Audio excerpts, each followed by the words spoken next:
configured record path could not be opened. Please check your record path under settings, output recording. Oh, that's for like recording stuff. Well, I didn't want to record. Am I live? Yeah. This is here, that's there, so I just hit okay. Okay. You just can't record it like Are you sure? Bad file path. What does that even mean? Well, I'm not trying to record it.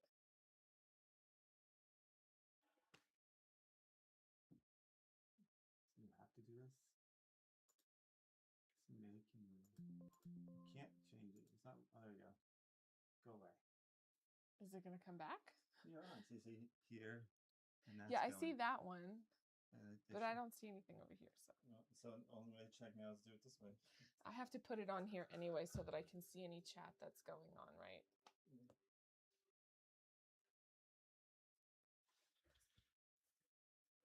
Hi, everyone.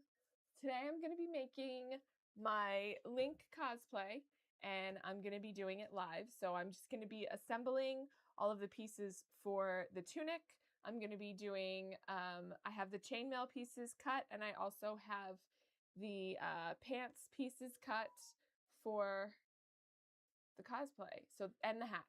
So those are the pieces that I'm probably going to be working on today. I'm not sure if I'm going to put together the tunic, the lining, and the outer layer, simply because I have not made any of the eyelets yet. So that I'm probably going to do off screen, simply because that is a lot of time consuming hand stitching, and I don't really want to record that. I don't think you guys want to see it. It's quite boring. Okay, so with that, I'm marking out where those holes are going to have to be really quickly over here on my ironing board, and I will use a heat erasable pen. And then once I'm done with that, I will start sewing the pieces together.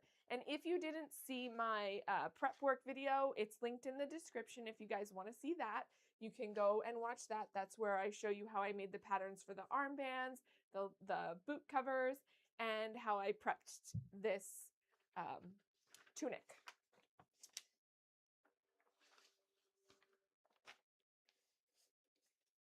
Oh, I have to log on and put myself on the live stream so I can see any chats that you guys are saying for like the vertical, because I can't see that in my computer. So open your... I'm opening it right now, but I have to... And then go to the live section. What video? And kick that. Go to live. This one? Yeah. I have to make sure the volume is down, because I don't think it is on this. Okay. All right. I'm going to move some of this stuff out of the way.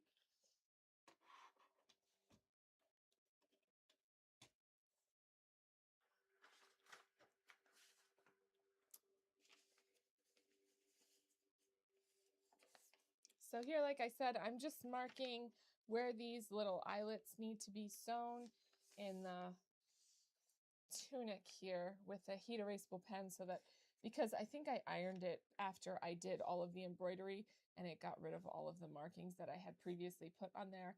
And then I have to make these holes, which I'm kind of scared to do, and sew the eyelets. I have made some finger loop braids for the eyelet, like lacing for it, but I don't have those up here right now. They're downstairs. I just made one piece yesterday, and I made it really, really long, which I honestly didn't do on purpose. I didn't mean to make it that big. But there are a lot of holes, and it goes all the way down the side too. That's how the tunic is attached. You don't sew the sides together. You just sew, well, you're supposed to sew a facing in there, which I did on the back here, but this facing is really more to support the embroidery that I did. So I'm making a lining. So the lining is going to get sewn from all the way around the whole thing. And then the lining pieces will just enclose those seams. And then you tie them together, or you lace them together least that is how the pattern has you do it.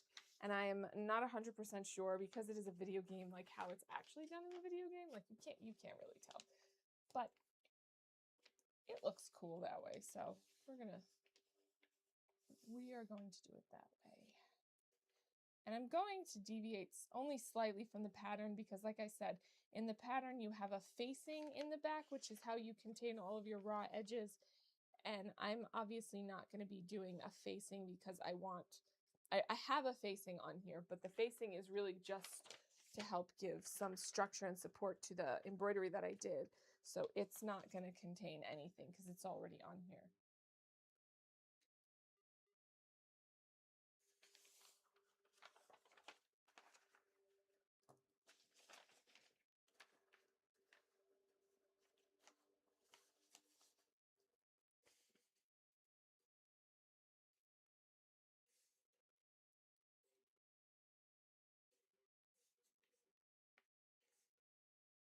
I was planning on being on a little bit earlier, like closer to like 11 o'clock, but we had some technical difficulties in trying to set up the stream and it's been a while since we've done it, so we were just having some problems. Okay, so that's the front piece. That's the front tunic piece. I don't know if you guys can see. Sometimes this pen does a really good job and sometimes it does not do a really good job of like showing up on the fabric. And also, it could be the fabric. This is wool. I don't know. Okay, so that's the front. I'm going to do the back. I don't think it's running out. No.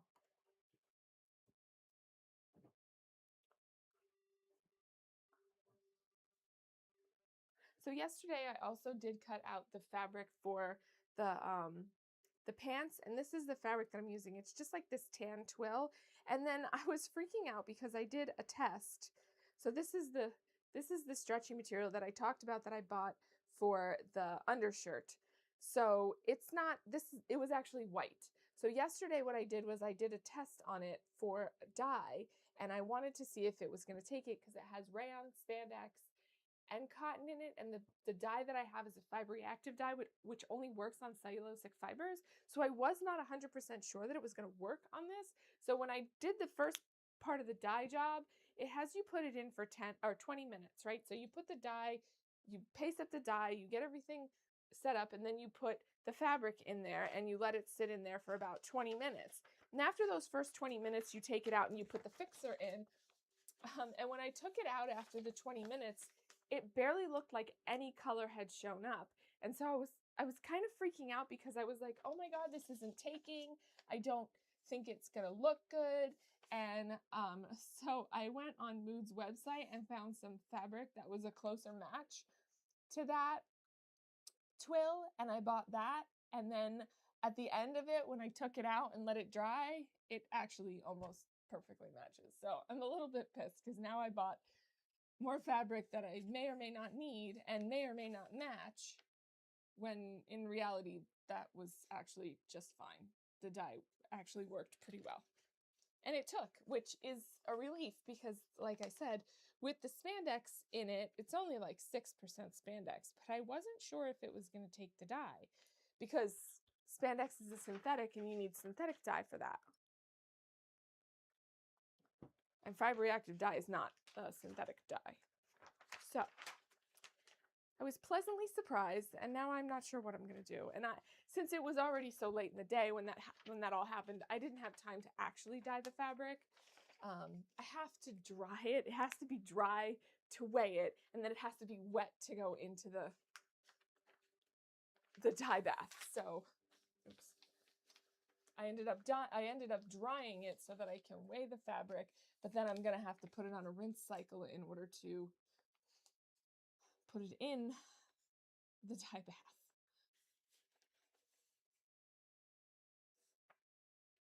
All complicated, right? Okay. All right, now that that is done, let's sew. So the first thing we're going to do is we're going to sew the shoulder seams together. So I'm going to take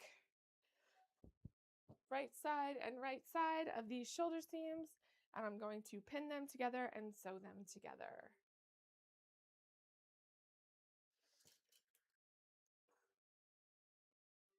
And this is like extra thick because I put I made a facing for it, and then underneath the facing is batting.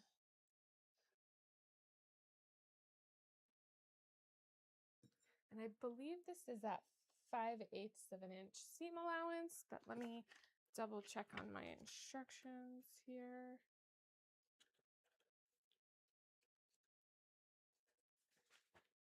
Maybe.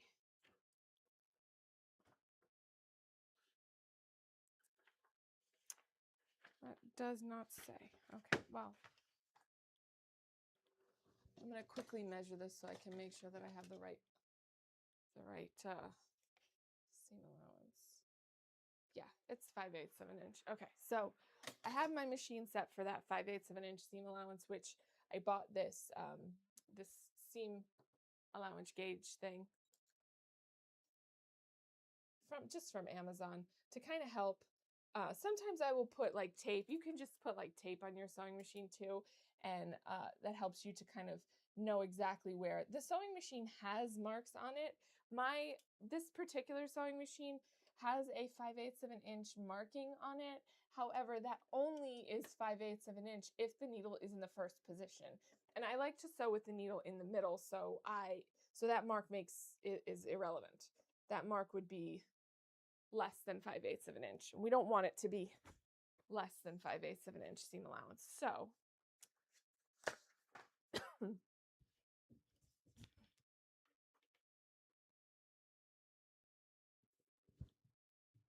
have these crappy scissors over here. Those are not mine.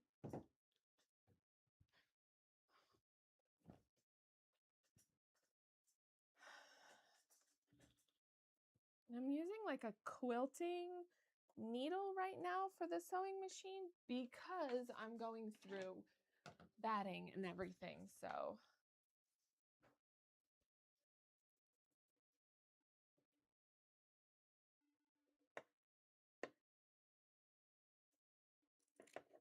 I'm just trimming back some of this. Hey, Brian, is my sound okay? You think so?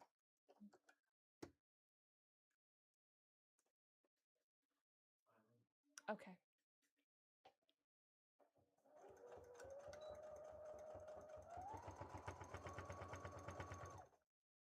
And then once I sew through all of it, what I'll do is I'll pull out some of these basting stitches because I basted all of this stuff together.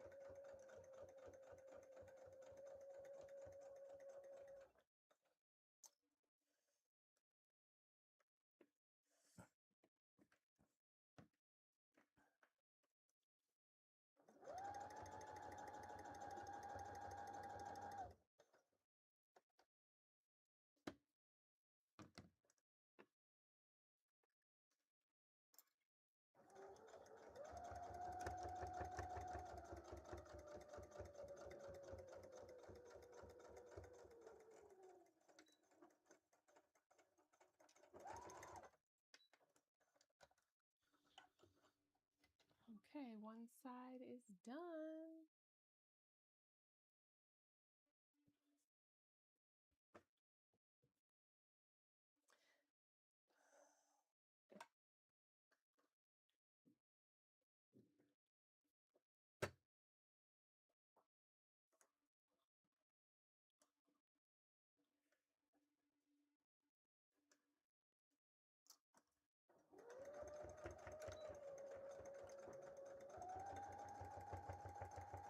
So somebody actually, that's my boyfriend asked, where's the cats? Nightmare is asleep on the couch over here, but I don't know if I can turn the camera. He's actually hugging the samurai sword that my son has on the couch there.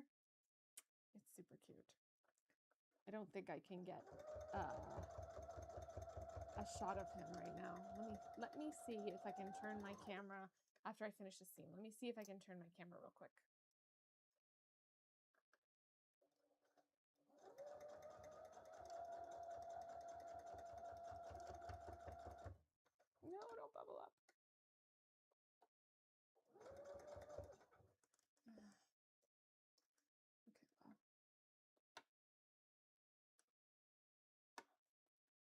machine by seam ripper.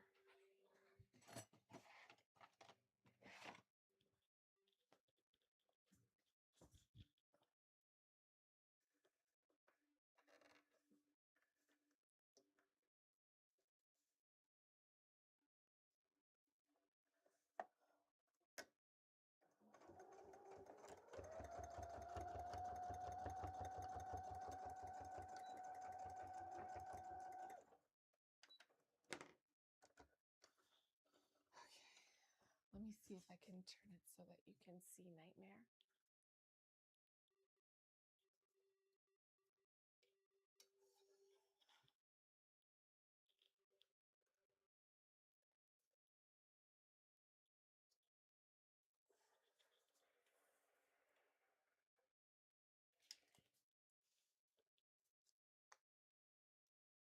There's Nightmare.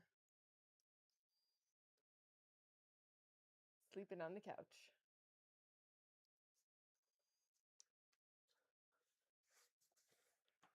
And that is just a plastic sword, like a plastic practice sword that my son has.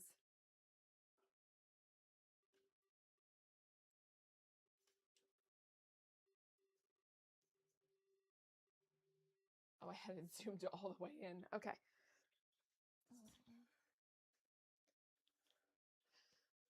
Okay.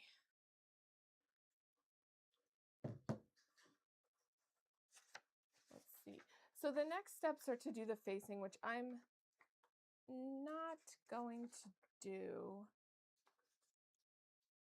So this is kind of where I'm going to deviate from the pattern just a little bit, because the pattern has you do facings, which I already did a bunch of stuff on the facings. So the facings are already on here and they're already embroidered through. So this is where I'm going to assemble the lining pieces. So this is the lining front and back right here. Here's the front, as you can see from all my chalk marks on here, which are irrelevant because I originally wasn't sure if I was going to go through the lining with the eyelets, but I now don't think that I will. So this will be the outside.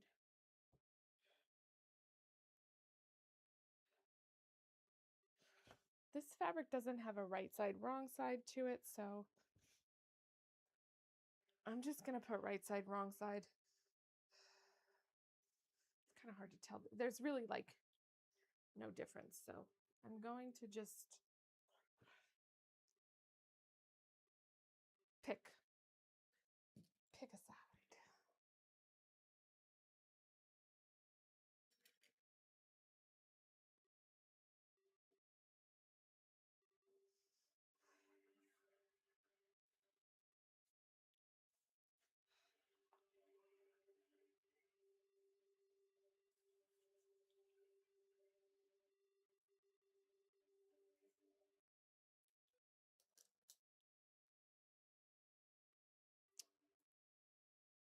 So I'm trying to think in my head, how am I going to assemble the lining on here without making it so I can't turn it.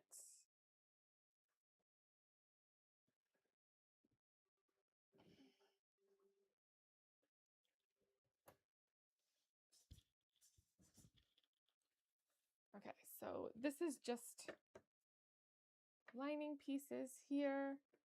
So I'm not finishing any of these raw edges because it's going to all be contained within the lining pieces.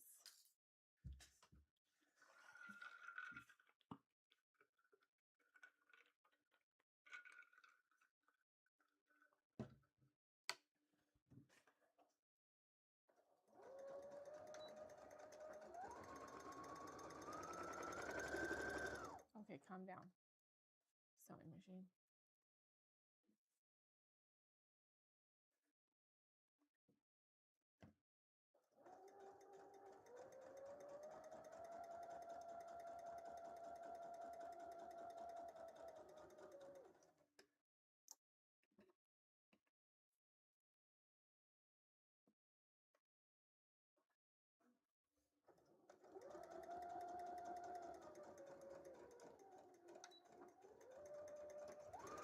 I'm actually really excited too because I'm getting a new sewing machine, hopefully this week. I ordered a Bernina sewing machine. My local quilt shop was having a sale, and it is a quilter's sewing machine, but it does all the things that I needed to do also for just regular sewing. So I'm super excited to get that and try it out. And it was on sale for like $1,000 off or something. So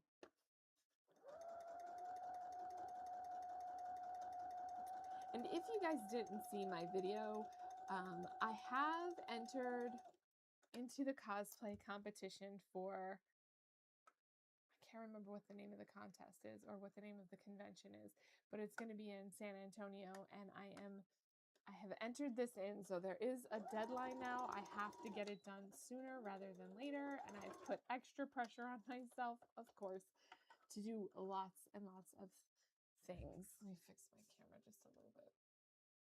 I tilted it down a little too much. Okay, that's better. Okay, let me get my iron ready.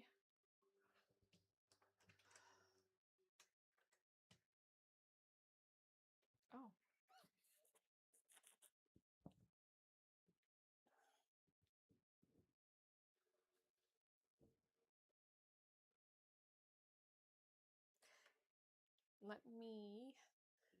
These are two different kinds of fabric, so I have to do two different settings on the irons because this is linen polyester blend. I don't remember exactly, but it's a linen blended with something.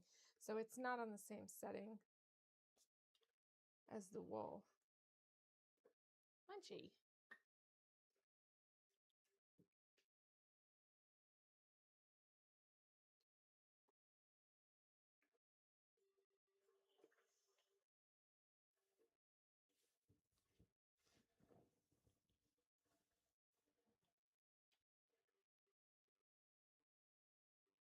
And this fabric I did pre-wash before I cut out the pieces because linen does tend to shrink.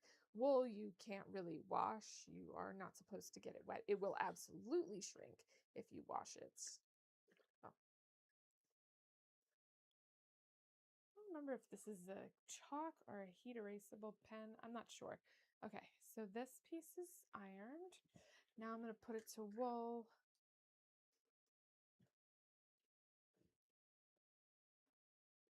And every time I mess with the settings on my iron, it messes with the fan that I have over here. So.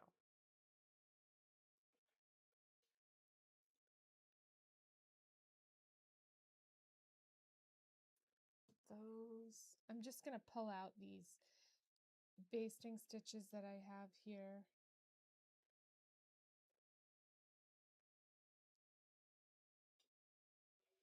Maybe.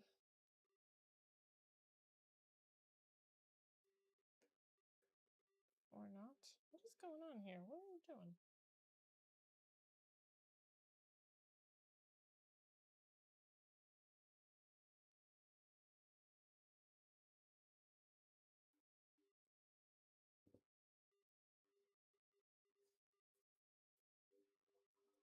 Sometimes the basting stitches come out really easily, and other times they hold on real good.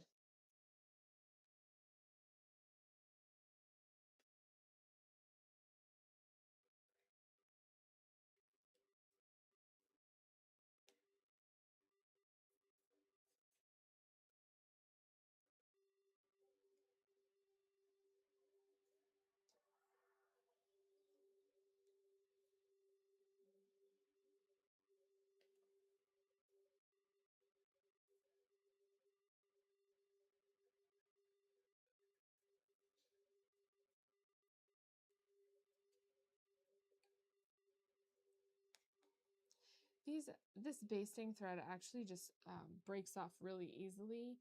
So,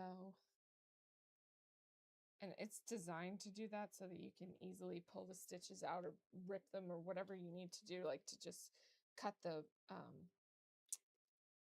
threads off real quick.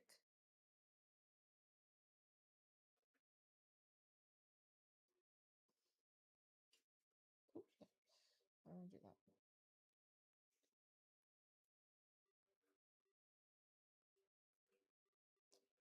And some of them I didn't get quite within the seam allowance. So they kind of crossed over into the seam.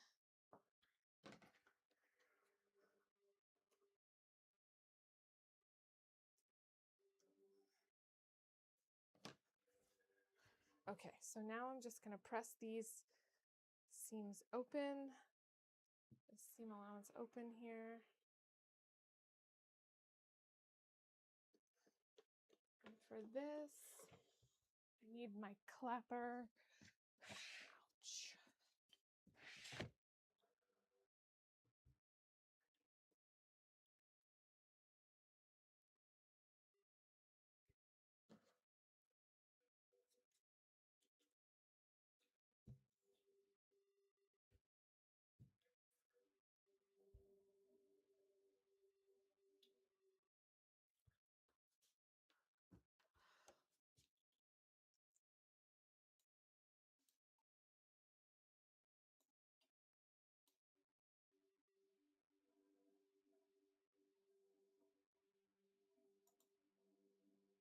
No.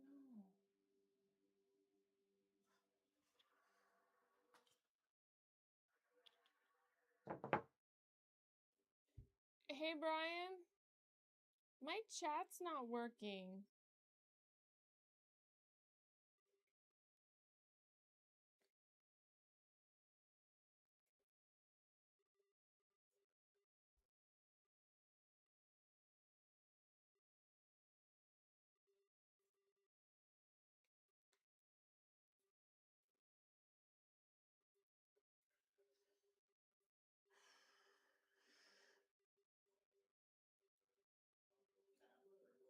No, on my computer it's saying sign in chat.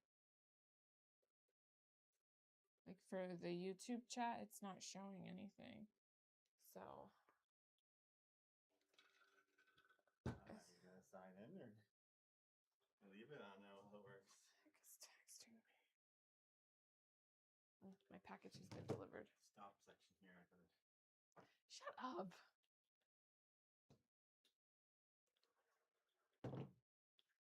Put a stop sign here. I can't pass. Uh-huh, sure. You can see where it says on here. You can look. Yeah, I know I need to like move some of the junk off the table already.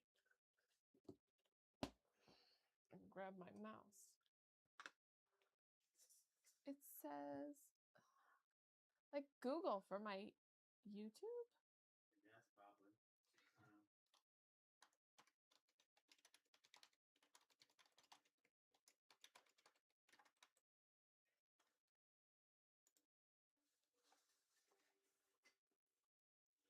What is my password? I don't know. You never remember anything. Oh my god. You have 10 million passwords. Did I put it over there? It's over there somewhere. Remember, it was over there somewhere. You have a million sticky notes over here. Let's see, Audacity. True. I'll be back in just a second, guys. I gotta see if I can find my password.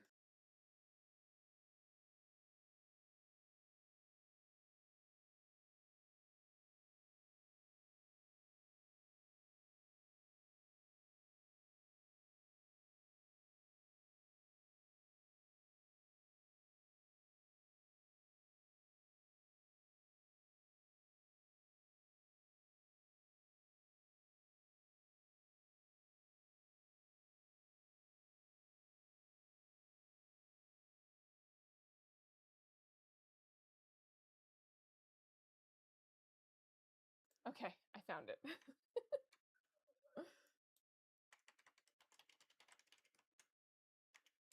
Let's see if this works. I always forget. That's why I write them down, because there's 900 million passwords that I have to remember.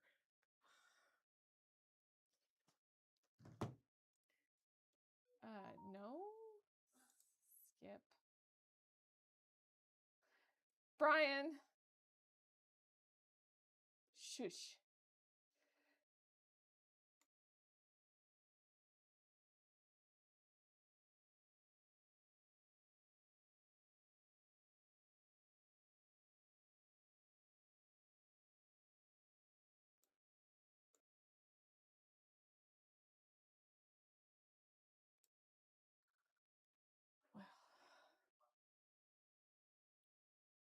Well, yes, it's me.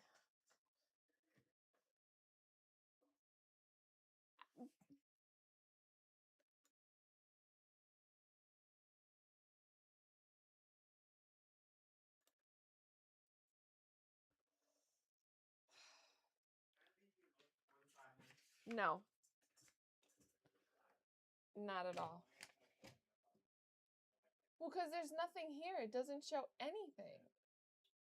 I know there's 3 on the one big one. I don't know how many are on your short thing. I have no idea. Sorry, guys. I'm just having some technical difficulties because I haven't streamed in such a long Life is time. technical difficulty. For me, some days Life it is. technically difficult. Some days. You're lacking the most important part of this, cats. Well, Nightmare is over there. He doesn't want anything to do with over here. He's hugging the sword on the couch. He's protected. All right. He's a sleepy samurai? Yeah. I don't... It used to be a box on there, and now I don't see it anymore, and everything got moved all over the place. Yeah, it's probably something in settings, and I don't know how to mess with. She asked me to mess with that earlier. Well, I wasn't live, so how was I supposed to know it wasn't going to work? I'm going to run away and actually have a few hours of peace. Is that okay? You're probably not, because I'm probably going to call you back. Just change the floor all day. Can be. I could arrange that. Shiva. Here, I'll bring you a floor. Okay, so what I'm going to do next is I'm going to sew the sleeves on. I don't want that. What are you doing? I want to see this. Look at this. It's over there. I don't know why you're walking over here. The camera is over there. I bring the fluffiness. You bring the I don't even see her on the camera. It's right there. There she is a little bit. See? Here's a fluffy cat. I'm too tall. I gotta like kneel down a bit. This is a fluffy cat. That's a fluffy something. She sure is fluffy. She don't even care. She'll sit here all day. She doesn't even care. Do you want to sit in the chair? Really, I don't want to be on camera, but I guess. You got no choice in the matter now. I guess I can sit here with her. A few minutes.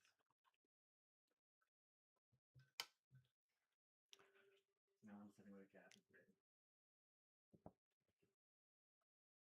At least And it's the right thing to slacker on there. That's now you. You can just look and see slacker. You said slacker. You. This is the right side. Yes. No, that's. Nope.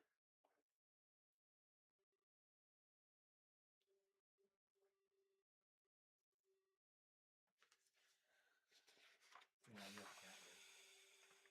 I do what? Oh, I gotta put. I'm putting myself in the, like a weirdo sitting here. You are a weirdo. I mean, I gotta do gathering stitches. Stitches. I don't know why, because I don't even think this needs to be gathered. Maybe. Maybe. Nothing wrong with Shiva. Shiva's a good fucking cat. I didn't say there was anything wrong with Shiva. She just sits in the camera. Hi, Shivs. You bite daddy if you get excited. She gets weird Bite with daddy. head pets. She'll start like She just fucking. just clawing the crap out of me. Good girl. Claw daddy. Claw. Yeah. Are you gonna bite me? You better not. Just a head Ew, pet. she's drooling. Yeah, she drools a lot. The more you pet her, the more she drools. She's got like drool on the side of her face over here. I'm gonna rub her head on you and you get drool No. over you. What is with the drooly cats lately? Like Cuddles drools, she drools, Nightmare drools on me. I don't know about anybody I'm else. gonna bop her around. She likes this. Okay, well. I need I need She to has like the head pets. She gets too excited and that's it. And she starts going like that. Biting you? Okay, well, let's not See? bite. Let's not bite me. Like this. Her whiskers are so long. Yeah, like long. She probably has the longest Look, see whiskers the drool gets stuck on her. of any cat See the that drool? we have. See the drool right there? It's like stuck on her mouth. Wolverine. Dun, dun, dun, dun, Look dun. at, he's looking at you like you're a traitor. All right, well, I need to do some basting stitches, or some gathering stitches. We can gather some cats. Nope. Can I? Nice and slow. Come on, Sheila. Up we go. Up, up, and away. I know.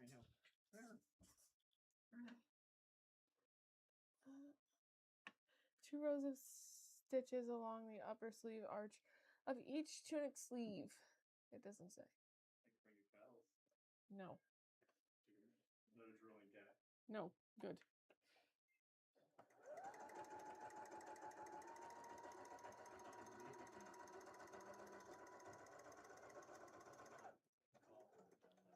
Hey, Brian. This is going to answer for you. This is your supervisor. Supervisor is. My supervisor is taking a nap. He's got no time for your shit. He's got sword up there. No, he does not.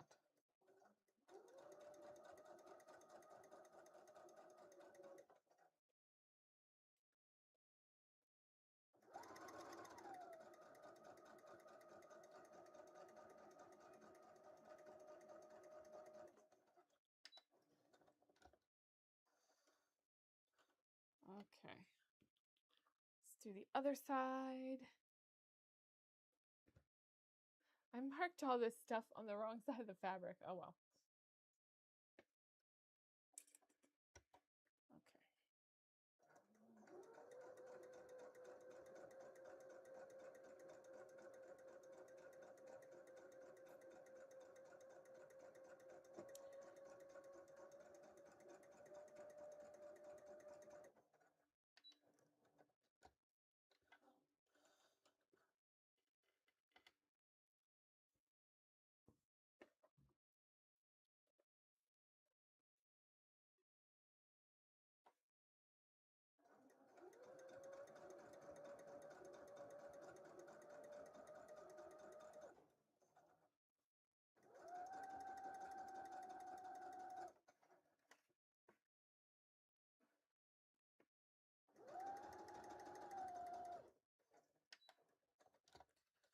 Okay, so now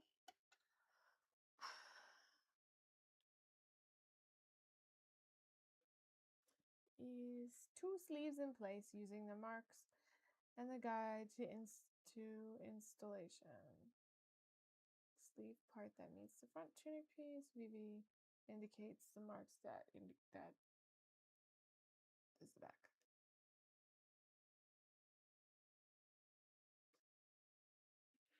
Okay. So now we're going to put the sleeves, pin the sleeves in place and sew them. Right side to right side.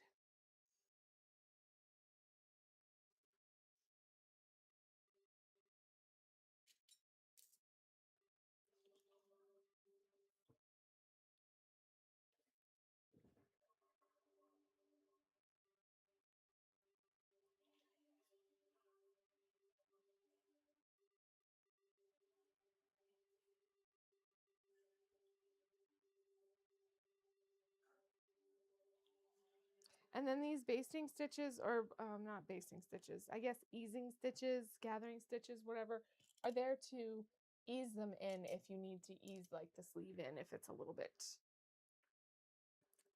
too big. Which I actually don't even think I need to. Maybe a tiny bit. So yesterday, I cut out the pieces for the chainmail top, and the pieces from that got everywhere. There's little fake chainmail pieces everywhere. That stuff sheds like crazy.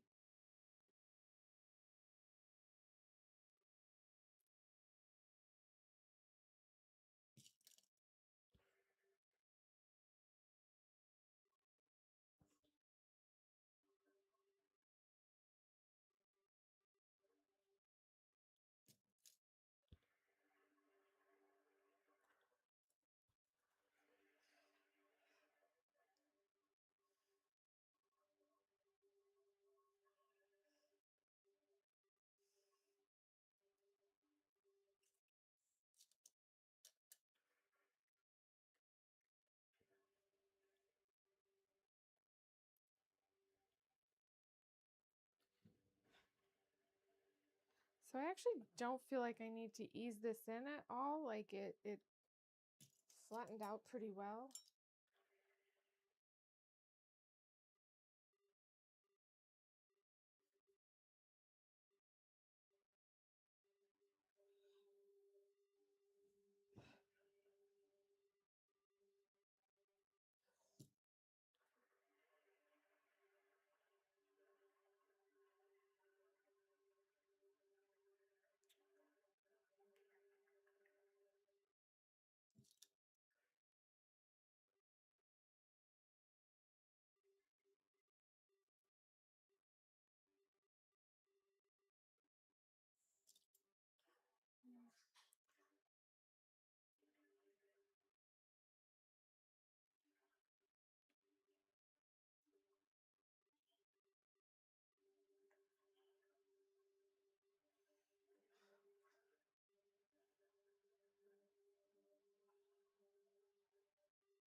Okay, let me do the other side and then we'll go sew it down.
So right here, there's just a little bit of extra fabric, so I'm just kind of pulling together it down just ever so slightly here to kind of make it so that it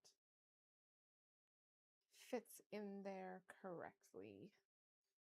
Just right there. And maybe I should put it on the sleeve head, actually.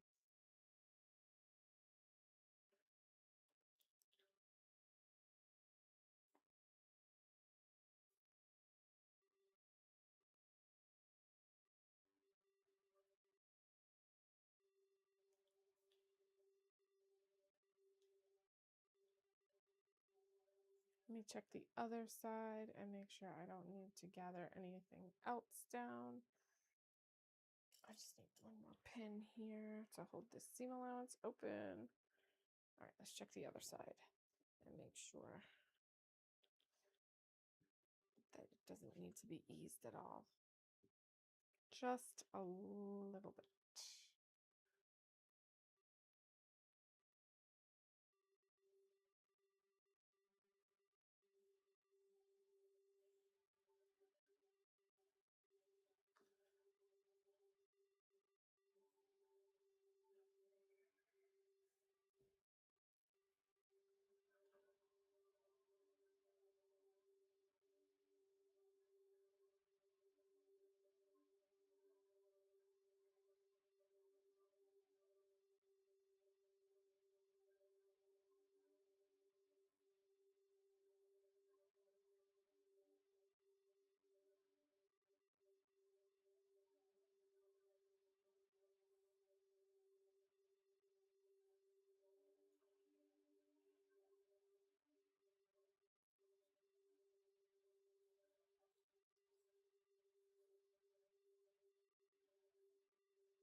Okay, so let's go sew these two sleeves in place.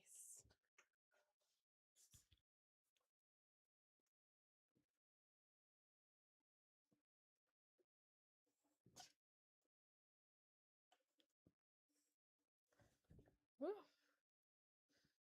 was like falling off my table here.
For this part, I'm just going nice and slow so I can make sure everything is nice and flat and that I'm not catching anything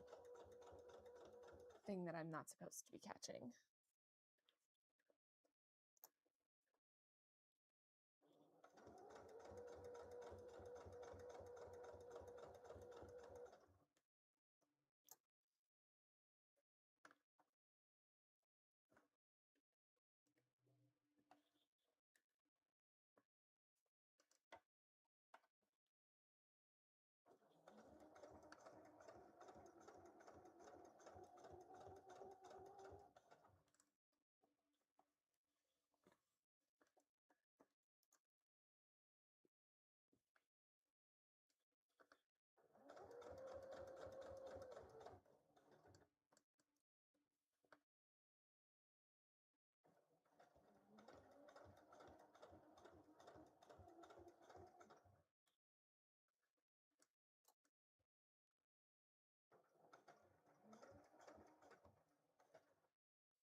make sure that this looks okay.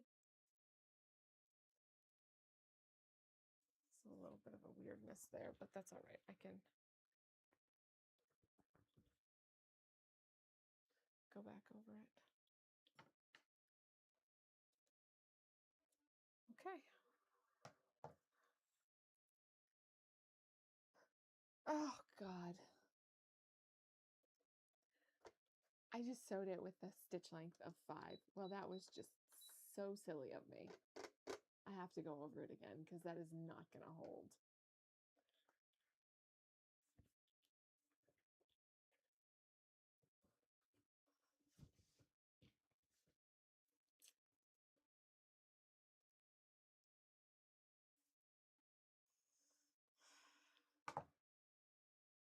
I do that all the time. That's why you always have to remember to adjust your stitch length back when you do basting stitches, or gathering stitches. Silly me. I'll just stitch over it again at a regular stitch length.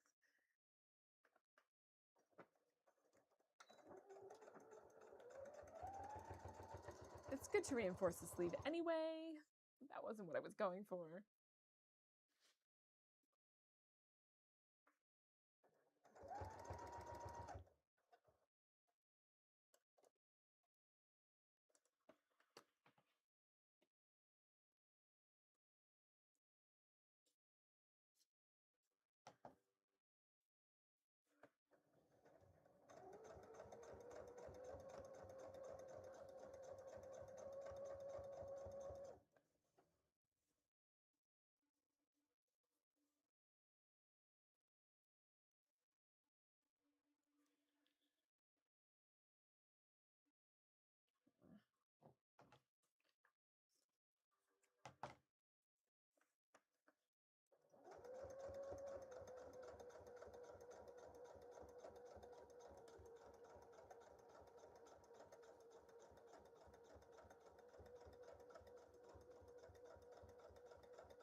Okay, now we can move on to the other sleeve.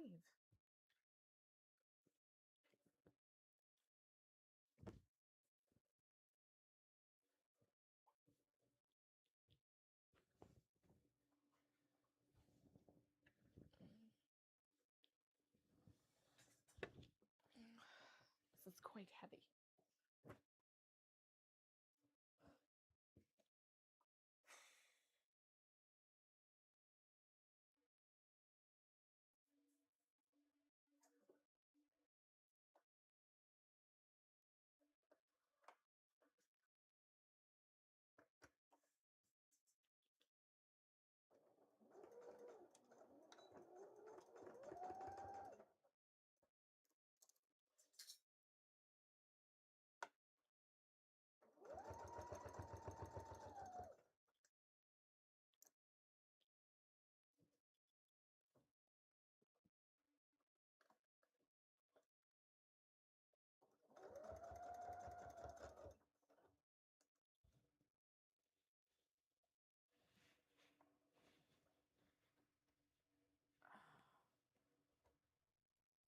tangled. Things tangled.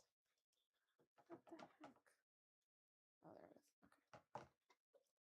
Sometimes the thread gets tangled around this little black piece on here on my sewing machine. It's really annoying. Ow! And then I stab myself with pins. So good.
I think I pulled these gathering threads a little too tight.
Okay, now we have our sleeves. Yay. I'm going to do the same thing to the lining.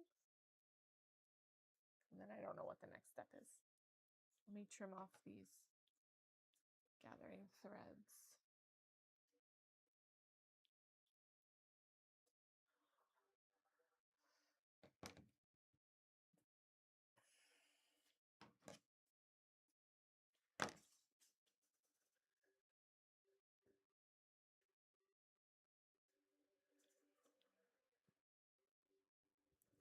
Let me take out some of the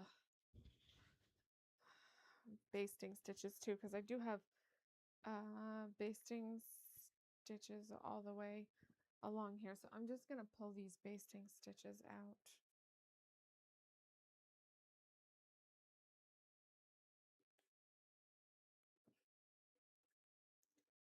Maybe. So will let me.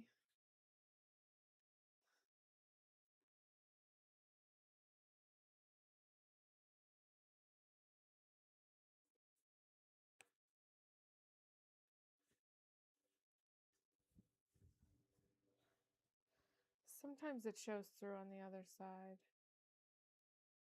Only sometimes.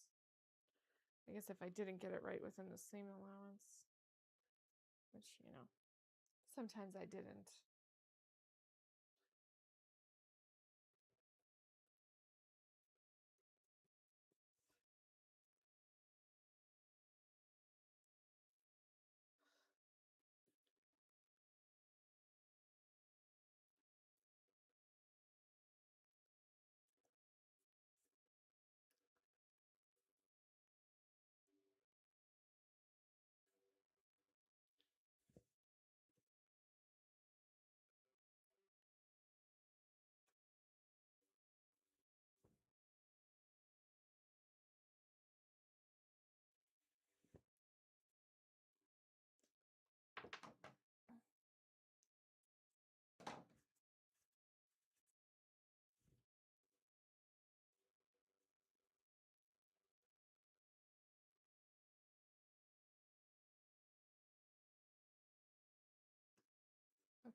know where this piece is coming from, but I can't get it out, and I'm not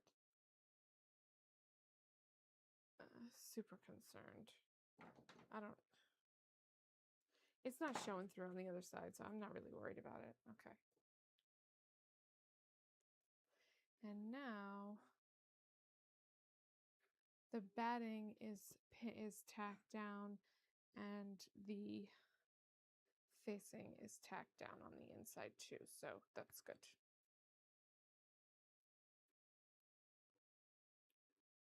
What'd you say, Brian? Did you say something? Oh, a pickle. He's probably gonna freak out because the fan is on in here. Hi, Pickles. Hi, Pickles. Hi, handsome. Come see mommy?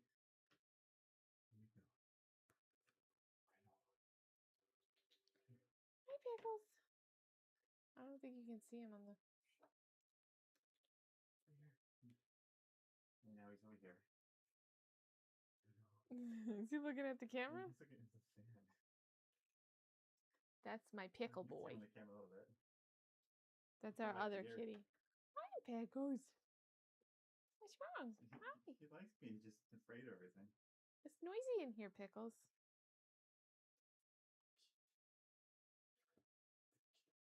That's the other gargoyle, as Brian likes to call them.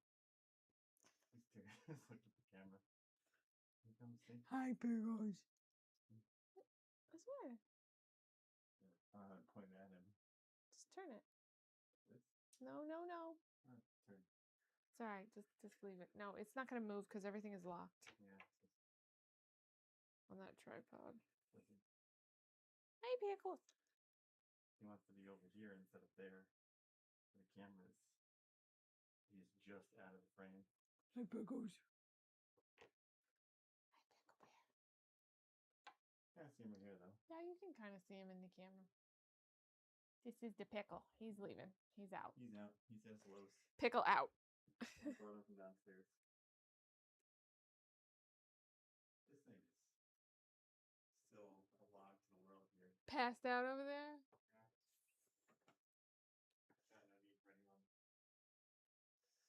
Apparently not.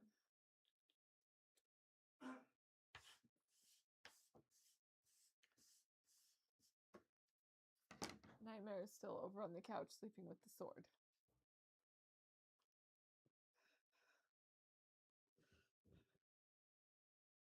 Sleeping with the sword.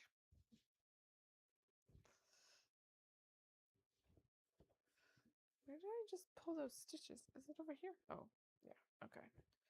Do it on the other side. Or the other side of the arm. What I like about doing like hand basting stitches is that even though you can pull out machine basting stitches relatively easy, this comes out way easier. Like if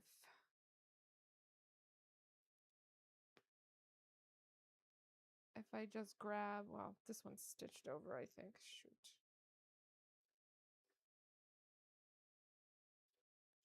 If I just grab this and pull, it'll literally just pull that whole thing out. So much easier than if you're doing a machine basting stitch. It's much more difficult to get them out. Okay, so all of those stitches are out. Let me pull them out of this side. Oh, well, that's okay.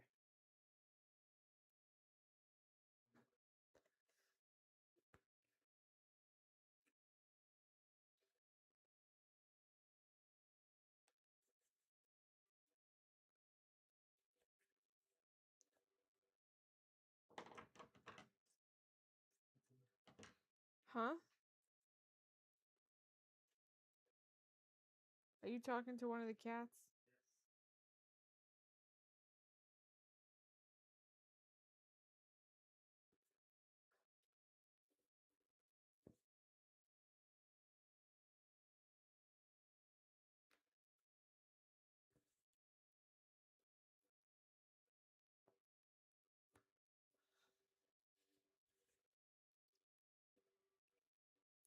Sometimes if they get stitched over, though, it's a little bit more difficult to take them out.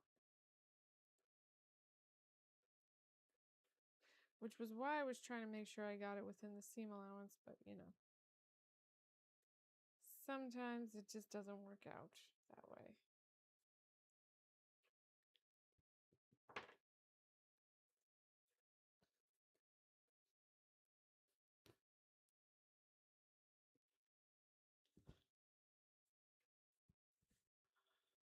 I'm just checking both sides to make sure that there's no more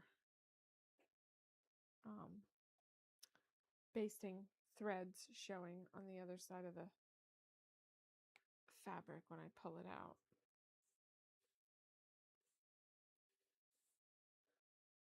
And done. Okay.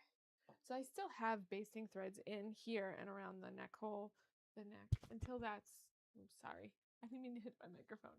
Until that's all sewed together, that those threads will just have to stay in place. It's just where I put the sleeves on. So let me show you what it looks like now.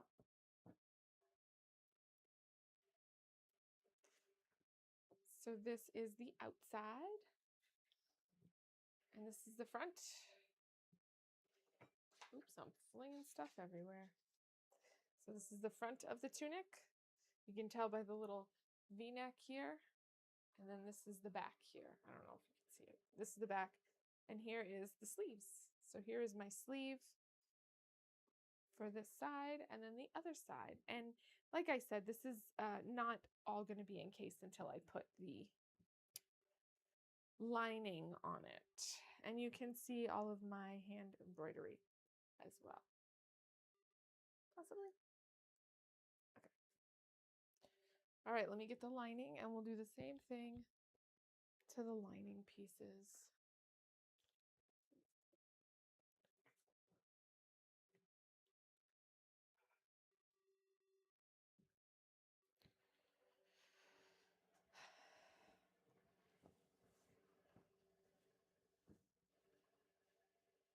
Let me do my gathering stitches really quickly. And then I got to remember to make sure that I put the stitch length back to where it's supposed to be after I do my gathering stitches. I'm just going to clean up these threads that I have here.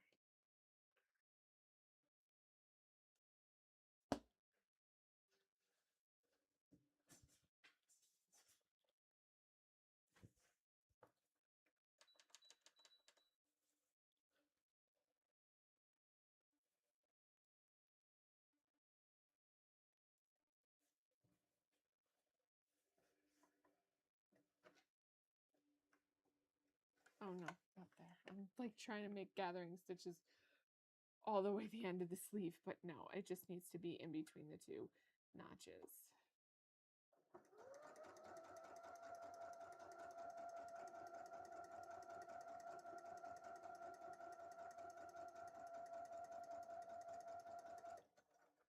And these you do want to make sure, like when you're doing gathering threads or gathering stitches, that you make it at the longest length that you can.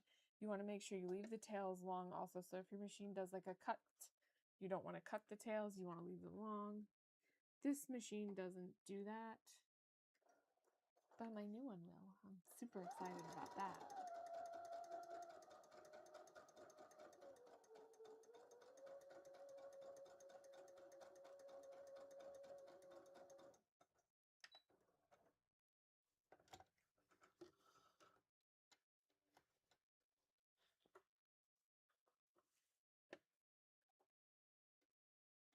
And then you, did I say you want to make sure you have it in the seam allowance? I think I did. So yeah, I'm probably doing it like 1/4 of an inch here. And then just trying to get them as close to each other as possible so that I don't have to worry about them being seen on the outside, because you don't want to see your gathering threads. You can pull them out when you are finished, but if you can't see them and it's all contained, I don't necessarily do that. If the inside is not fully finished and it's messy and you want to pull them out, you absolutely can. But like I said, I mean, you You can do whatever you want. It's your garment. Okay, so this fabric does not have a right side, wrong side. It looks the same on both sides. So in all reality, it does not matter which side I decide to put the sleeves on. I just need to make sure that I have one for each side.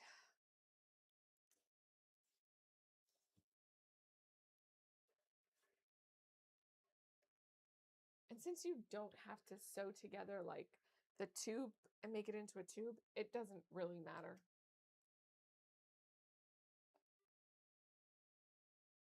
And this pattern that I'm using, I will let you guys see what it looks like. It's just no longer available. She doesn't make it anymore, or he or she, whoever has the company, does not make this pattern anymore, and it is no longer available. But they do have some patterns similar to it available. But what I like about this pattern in particular was it was made specifically to look like Twilight Princess's tunic.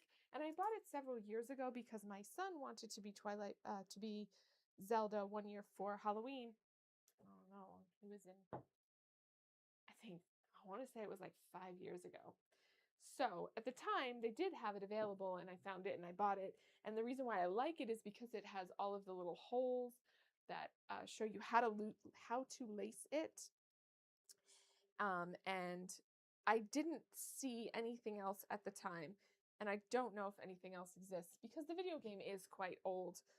Um, so nothing else really exists right now that looks like that. There are other tunic patterns on this person's website and on their Etsy shop, but they don't have the lacing detail that this does and give you like how to lace it. Like she has, or he, I assume it's a she, but it's probably, I don't know. They have a detailed guide on how to lace it. So I thought that was relatively cool.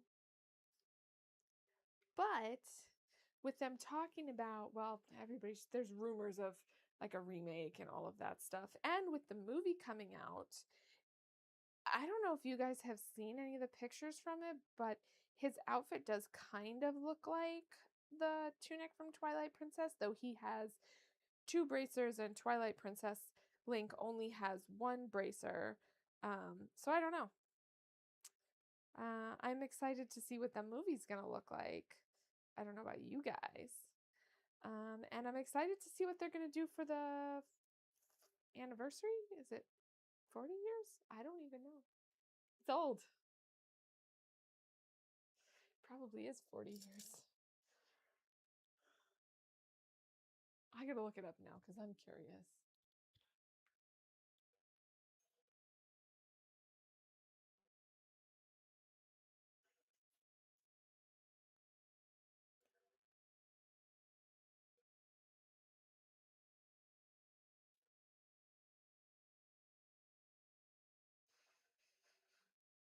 '40th anniversary.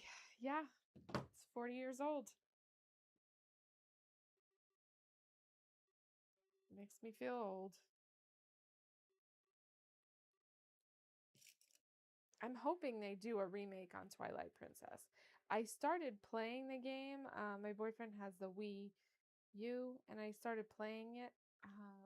I don't remember how far I've gotten in it, but lately I've just been busy with doing sewing stuff, so I haven't had a chance to do really any video game stuff. I've also been playing Nier Automata, and I'm wanting to make her cosplay. Also, that's in something that was in the video that I talked about, like my plans for this year. However, I would have to fully make a pattern for that, and there is a YouTuber that has a video on how she does it, but she speaks Spanish, and only one of the videos is auto dubbed, and she speaks so fast that it's hard for me to read like all of the subtitles and understand at the same time what she's doing. So I don't know. I'm gonna have to figure it out how to make the pattern. Like I said, the first video that she has does have auto dubbing on it, so I might just do that. But then the one where she talks about like how to make the sleeves, how to pattern for the sleeves, That one is all in Spanish. And there are no patterns out there that have multiple sizes. So when I looked, somebody does sell a pattern for it on Etsy, but it's for like somebody with a 26-inch waist. I was like, oh my God, no. So obviously, I don't want to grade the pattern up. I don't want to pay for a pattern that doesn't have my size. I have a bodice block. I can figure out how to make the pattern. It's just going to be difficult and time consuming, which is why I haven't done it yet. Also because I've been consumed by this the last couple of weeks and all of the stuff for it. And then I did want to tell you guys that I know that I was supposed to be making the Fallout jumpsuit, and I probably will still make it. However, when I made the mock-ups, oh my God. Jumpsuits are complicated, and it was not fitting me. I did fit adjustment after fit adjustment, and every adjustment that I did only made it worse, and I was getting really fed up. So the last adjustment that I made, I thought that it was going to fix everything, and again, only made it worse. And so I decided to just put it on the back burner. And at some point in time, I may go back to it and try it again. It was a pattern that is available on Etsy, but I don't have a standard body size, and most of us do not. So making it is always going to require some fitting adjustments. So making any pattern is almost always going to require some fit adjustments if you do not have a standard body size, which, like I said, most people do not have fit into a standard size. Maybe some ready to wear, but they include a lot of like spandex and stuff like that into their designs. So it stretches and so it fits you. And yeah, so I was getting really fed up with it, and I spent probably like 2 or 3 months on it, and I was just not making the kind of progress that I felt like I should have been making. So I put it on the back burner so that I could make this for the cosplay contest and enter it and see if I can win something. I'm hopeful. I don't really know. I'm hopeful it's going to come out the way I envision in my head. And then maybe at some point I will get 2B and the other things that I plan on doing this year done. I also want to remake my Aerith dress because that dress does not fit me well. The bust is not the right size. I need to do a full bust adjustment on the pattern. And it isn't really, even though I have been sewing for a long period of time, I would say that the majority of the clothes that I sewed were not clothes that fit me well. And fitting is definitely a skill that takes time to develop. And I'm just now really kind of learning how things are supposed to fit and how to make those adjustments so that they do fit. So yeah, it's definitely a work in progress. So yeah, I'm wanting to do that at least so that I will. And the dress for for Aerith's cosplay is actually a relatively easy dress. It has like princess seams, and princess seams are really easy to adjust and make a full bust adjustment on. So I'm probably going to go, I have to buy the fabric. I was going to get some linen blended fabric off of Spoonflower that has the printing on it, that has the print on it for that particular design. Because she does have kind of a really subtle like printed design on there. I mean, I could just get some more cotton sateen, but I didn't like the way the cotton sateen that I had bought. I think I had bought it from like Joann's for the dress that I currently have, and it doesn't, like, it's very stiff. So I really didn't like the way it laid on me anyway, and that along with the fact that it didn't really fit me in the bust. So I will probably do that at some point. I would like to have that to wear because that's the only part of the cosplay that really does not fit me properly, is that dress, the bust. And the dress was relatively easy to make. Like, that was probably the easiest part. The jacket, if I had to remake the jacket, that was extremely complex. But I would need to order the fabric, and I just haven't done that yet. And I'm not sure. It really just depends on how long this project is going to take me.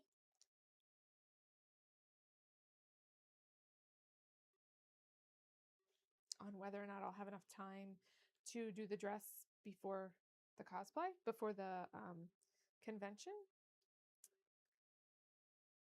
If not this convention, there is another convention that we do like to go to as well, and that one's also in San Antonio, but that one's in September.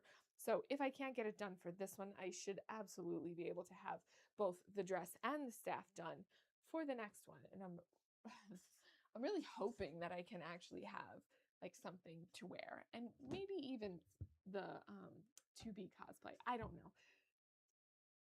That one is probably going to be a lot of work too, and a lot of hand embroidery, because of the design that she has on the bottom of her skirt.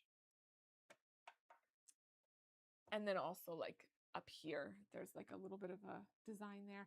That won't be as hard because that one's just mesh.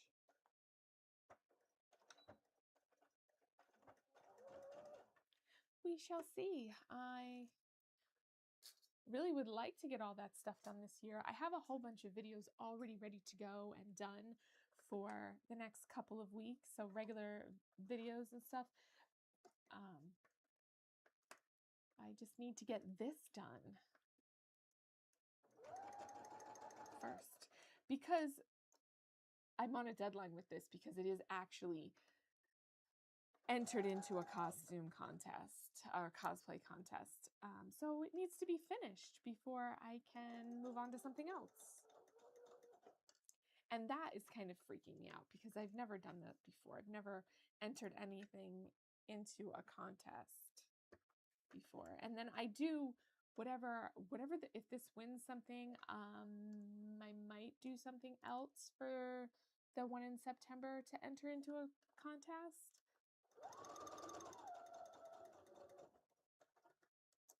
I don't know.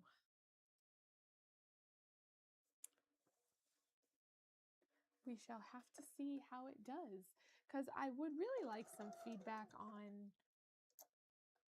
from other cosplayers, I guess, on what I made and how it looks and where I can improve.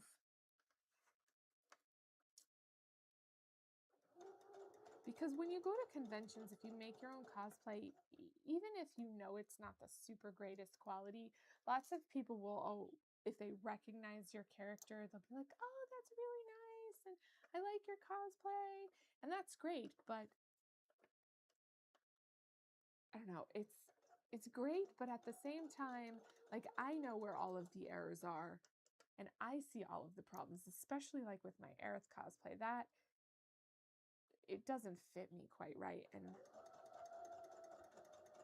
that is something that I would probably get dinged on if I entered it into a competition. Maybe not. I don't know. I've never been in a competition. I guess we will see with this one. And hopefully this will fit him, because if it's too big on him, I just don't really know what to do.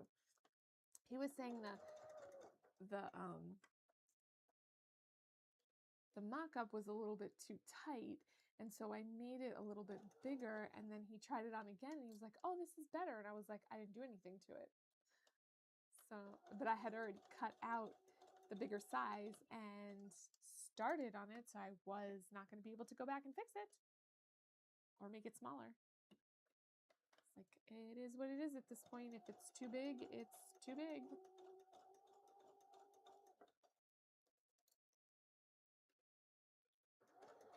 Oh, I did it again.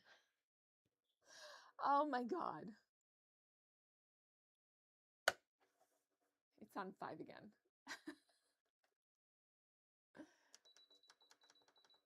God. I swear, every time.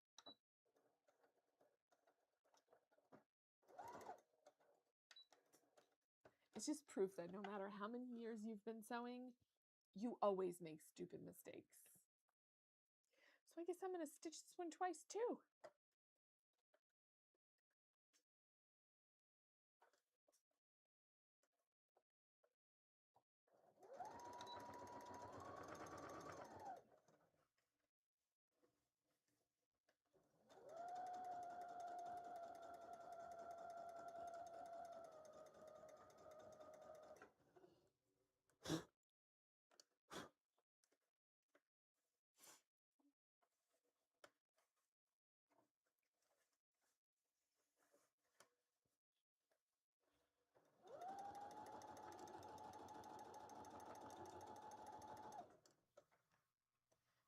like I said before, I do that all the time.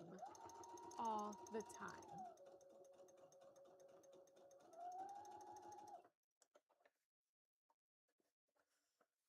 The sewing machine should automatically know that I should not be set at 2.5.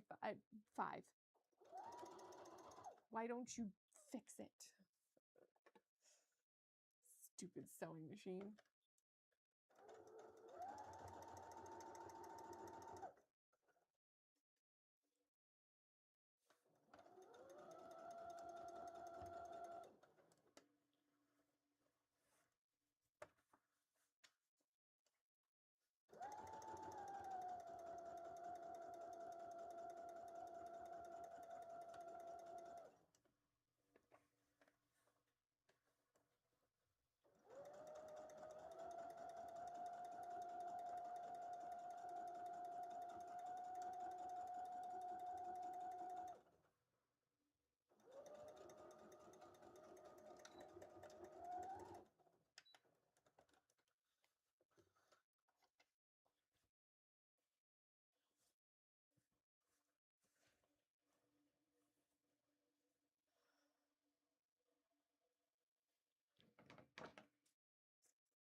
Well, this one's extra reinforced now. Well, not really surprised I did that. I did it before. And I do that all the time. Okay, let's do the other side.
At least I can't do it twice since I figured it out the first time. Not that I won't do it again on another sleeve. Because I have 2 more sleeves I have to put in, I believe, in a similar manner. I'm not sure.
these thousands of threads off of here.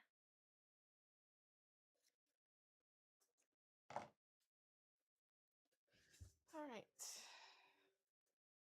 So now our lining is done.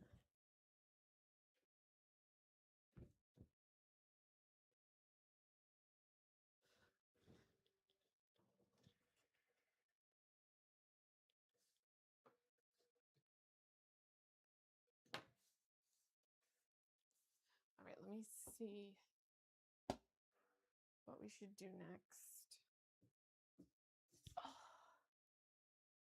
I have to print something really quickly.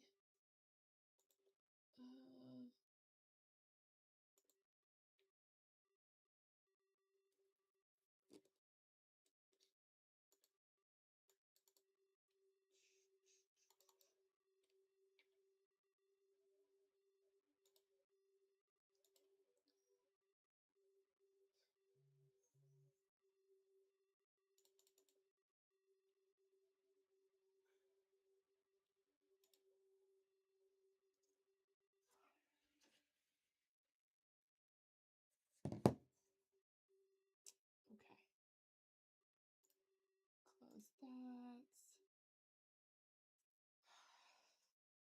Okay.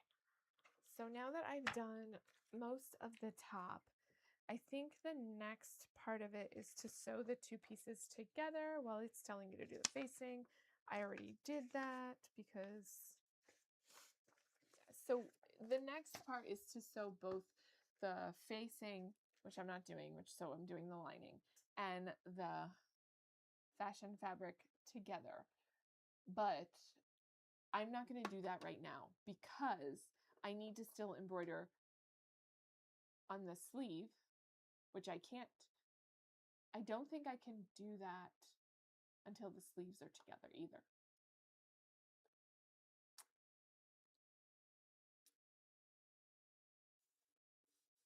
Because there's a split in the sleeves, I actually feel like I need to put some interlining there too. Like I didn't put canvas in the sleeves slit, whatever it's called. There's like a slash. Oh, whoops. I can't even see what I'm doing. It's so far away.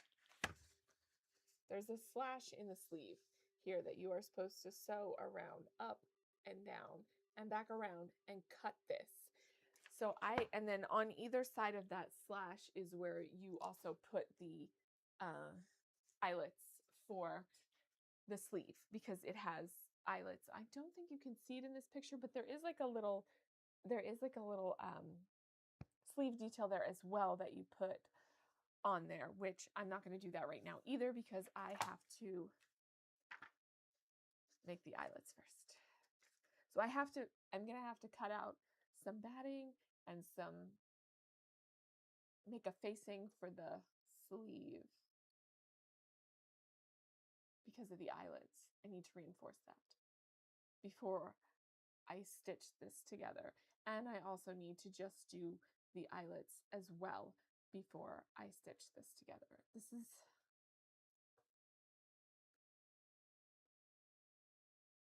I'm making it more complicated for myself, but at the same time, this way it encloses all the raw edges to do it this way. I'm just going to have to figure out where I'm going to end it so I can turn it, and then also leave a big enough hole because I have to lace it, and then the lacing needs to be stitched down to the lining. I feel like I make more work for myself by doing this, but I will figure it out. So the way this pattern company has you do it, then you stitch this together, then you're supposed to top stitch the design detail onto it, which I did not want to do it like that. I wanted to do it this way, so that's why I did that first. But in doing so and not doing grommets, I have to make sure that I'm doing things in such a way that I can get them done. Okay, anyway, so I think I'm going to move on to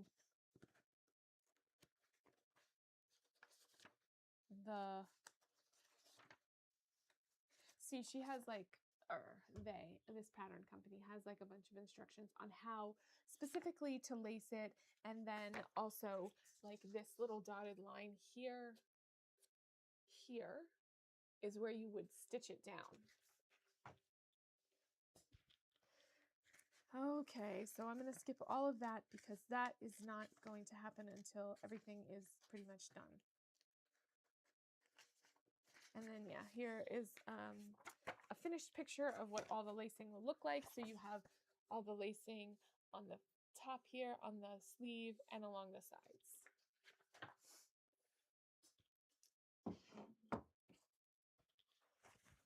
My nose is running, sorry. It runs a lot worse because I have this hoop in there. It really annoys me. I need to change it out for something else because it's annoying. So I think what I'll do is I'll move on to the chainmail top, and I have to rethread a bobbin and change out my thread and probably also my needle. Let me think. Let me get the thread that I'm going to be using and show you guys the fabric first. So I'm going to set this aside.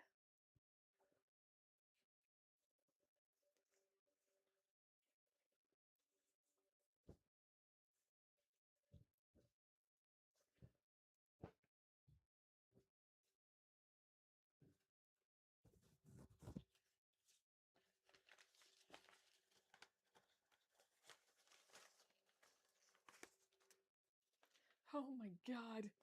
Okay. So here is the horrific fabric that I picked. It's not horrific. I take that back. It's actually not that bad. It's just that it sheds like crazy. And yeah, there's all these little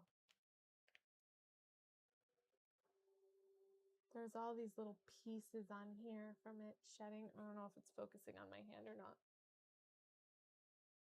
Tiny little pieces from it shedding everywhere. And they were all over my table yesterday. So I am going to change out my thread.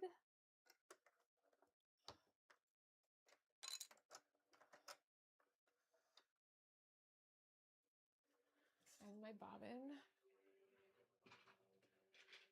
I do also plan on doing some top stitching around the outside of the tunic as well. However, it's probably not going to be nearly as visible as like the embroidery thread. And I picked this color here, which is not, it's a similar color, but it's not completely matching. I'm going to use this for the top stitching since that thread that I was using matches a little bit better to the actual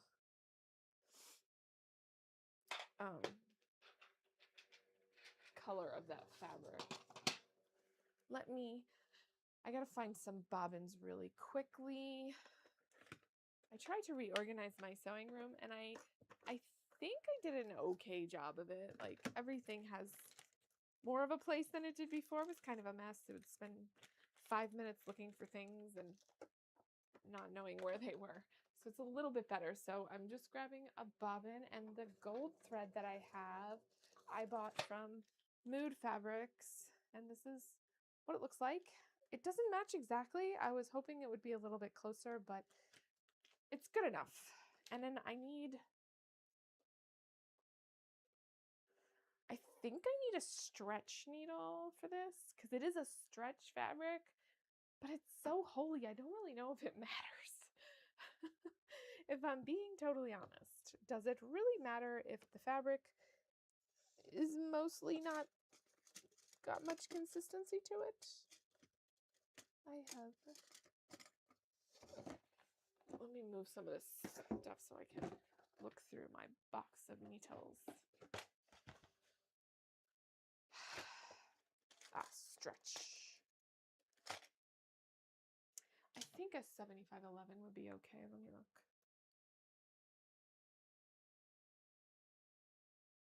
Yeah, because this is a pretty lightweight fabric, so 7511 would be fine. Okay.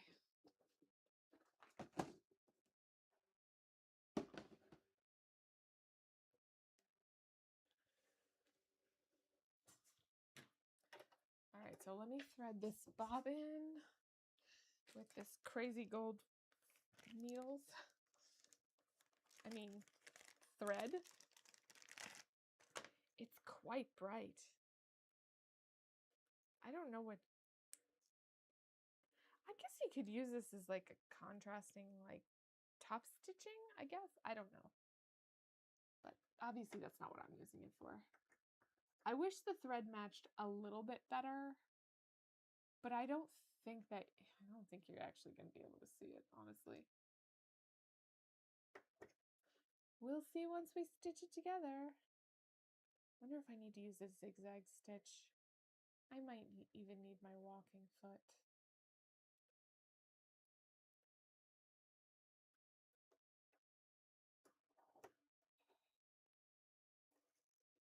I don't know.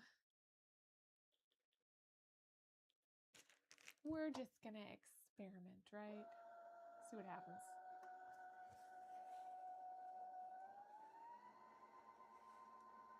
This thread is really pretty. It would be really pretty for like a gold top stitching on something. Make it look all fancy schmancy. But on this, you're probably not even gonna be able to see it.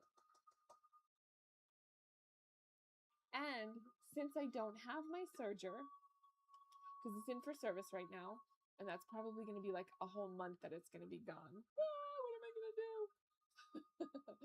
I never had a serger before last year, and now I can't imagine my life without it. It's great. If you don't have one, you should definitely get one if you sew a lot. It's amazing. You don't have to worry about your edges fraying or anything like that. But anyway, that all to say, I think I'm going to have to hand fell down all of these edges, which sucks. But I don't know another way that I can finish them and contain all of that craziness that is this fabric. I could do French seams, but I'm not super good at them, and I don't want to. I would rather hand fell it than do French seams. There's too much math involved with French seams.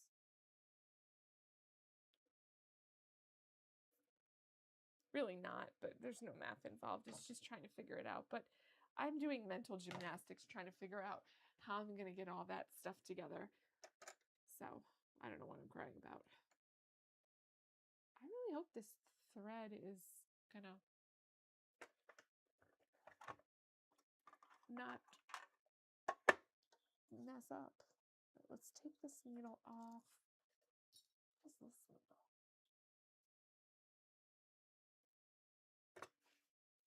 Where did I put this? Oh wait, maybe I could just use this one. Is this one a stretch needle?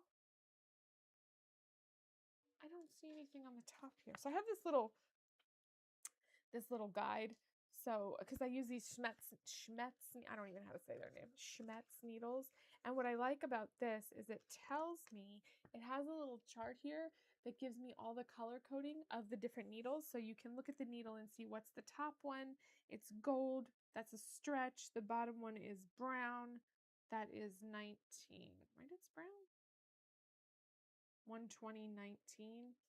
Well, that might be for, I don't know, that might be okay. Because it's kind of for fine fabrics, right? 19. 19. 120.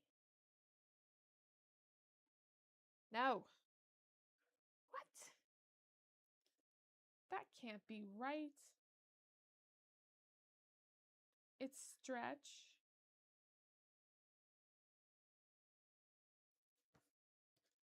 Is that brown?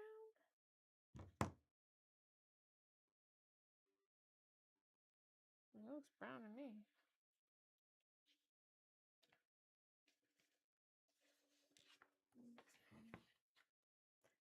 It's like a heavyweight stretch needle. Or maybe it's more of an orange. The colors are so similar. And it's kind of rubbed off a little bit. Maybe it's orange, which is,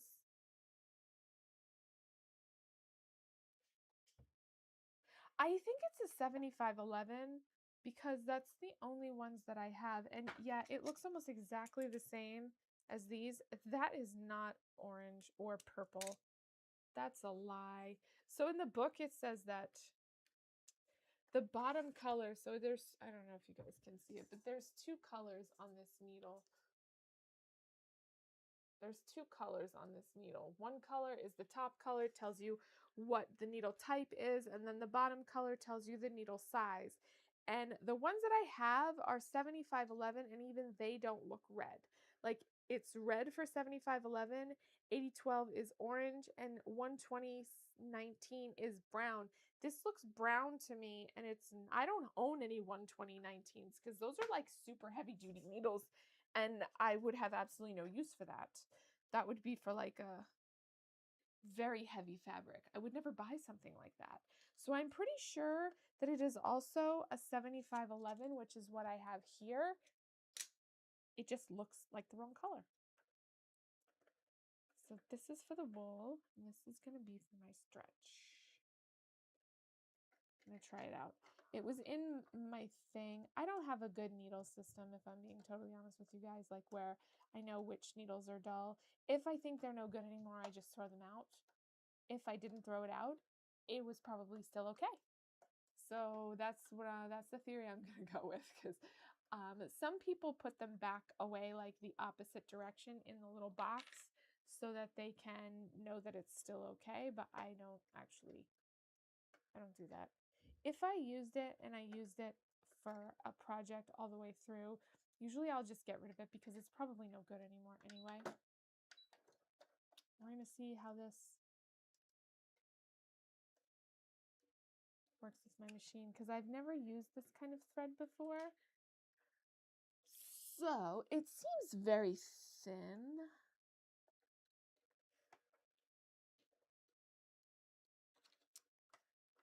We'll do a test piece first. Let me see if I have some scraps. I'm sure that I do. Yep, I do. Can I just get, okay.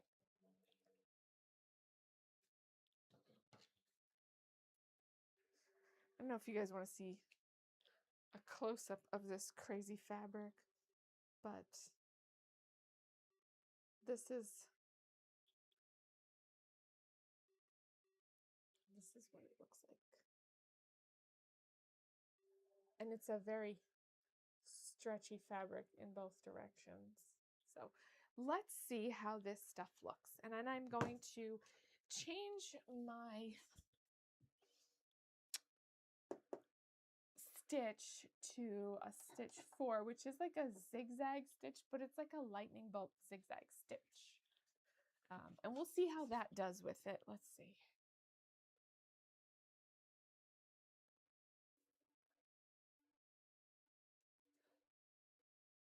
And that is to prevent like your stitches from breaking on a stretch fabric.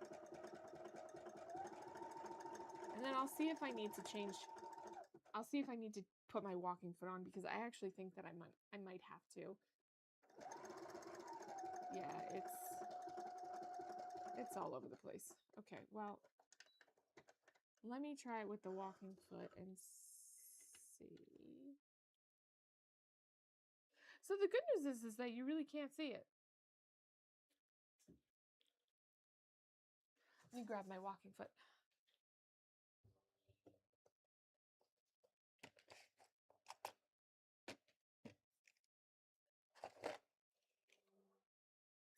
So I actually have two walking feet. This one is like an open toe walking foot. And then I think I have the walking foot that came with my sewing machine. And I might use that one today because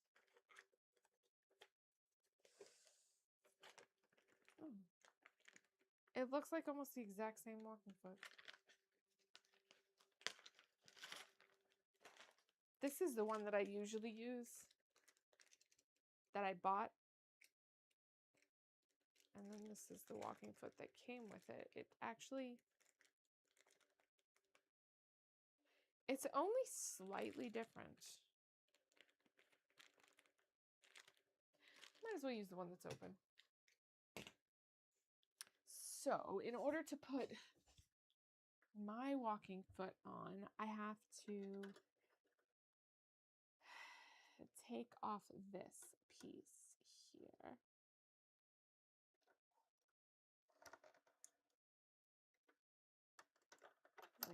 the piece that holds the foot on.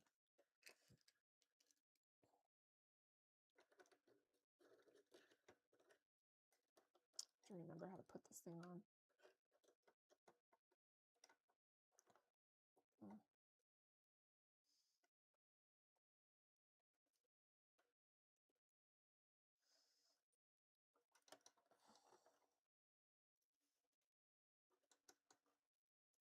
Oh, I'm going the wrong direction. Silly, silly me. Okay. You know, I don't understand why they don't give you like an actual like screwdriver to use to put these things on, because like holding this stupid screwdriver is actually really difficult while turning it. You have to hold this in place, hold this on, and twist it all at the same time. It's amazing. Let's see if it does better. Now, it is going to be a little bit louder with this walking foot, so I apologize in advance if it's really loud. Just let me know, and I can turn down the volume for a little bit. So let's see if it does better with this. See, it's loud.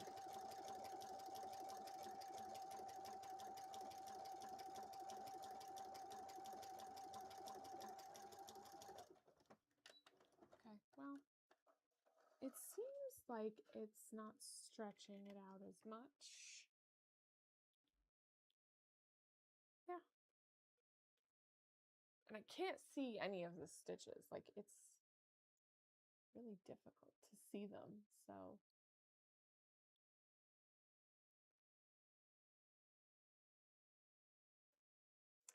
well, I guess we'll see what happens, right? Wrong direction. This walking foot is so big. I can't see if I'm on the line or not.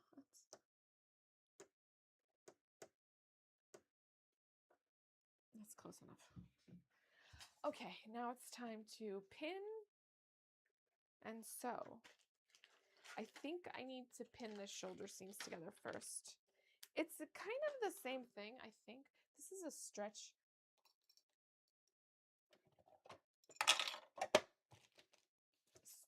fabric, so to make the chainmail shirt, you can use a printed fabric that gives the appearance of chainmail, or you can use like a fishnet or mesh, which is what I'm using.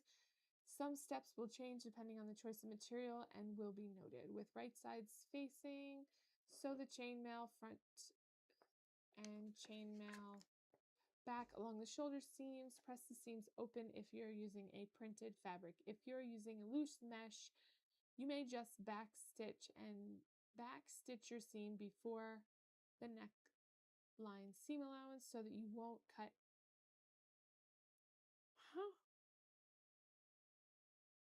Make sure to backstitch your seam before the neckline seam allowance so you won't cut it open when you trim off the hem allowance in a later step.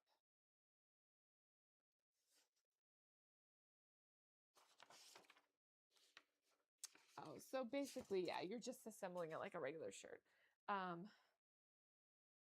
She's just saying to backstitch, which, I mean, I would have done that anyway.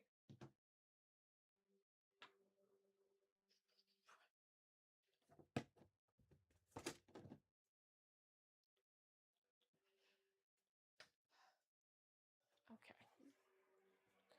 So, this is the sleeve.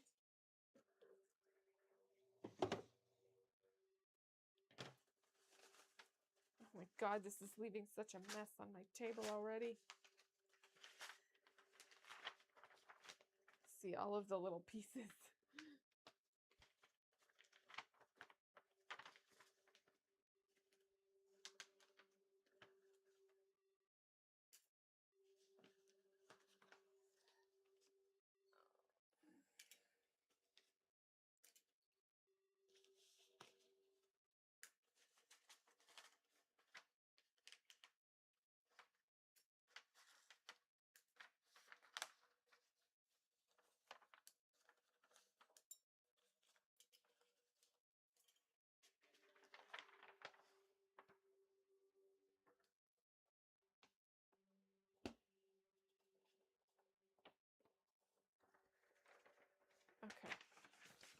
And this doesn't have any markings on it, so I really don't need to worry about that. That's the back.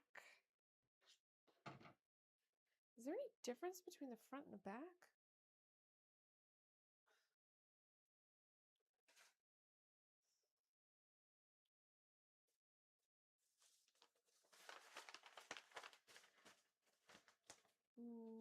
No.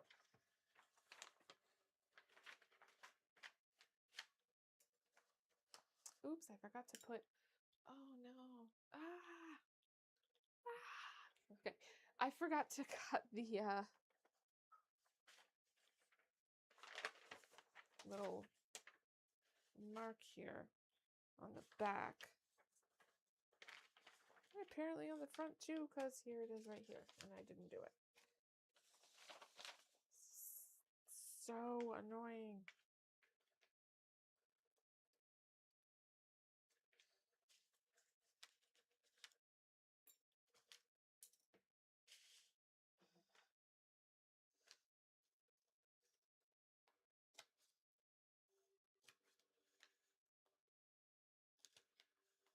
This will kind of help me determine that it is the front or not. I don't know. I mean, it's probably not going to make much of a difference. I'm probably not going to be able to tell the front from the back regardless.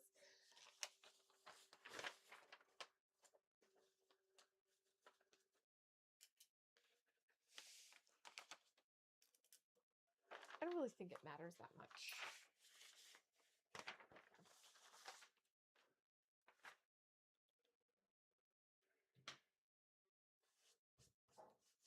Oh my God.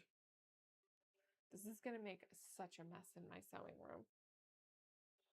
So this one is the front because I cut the little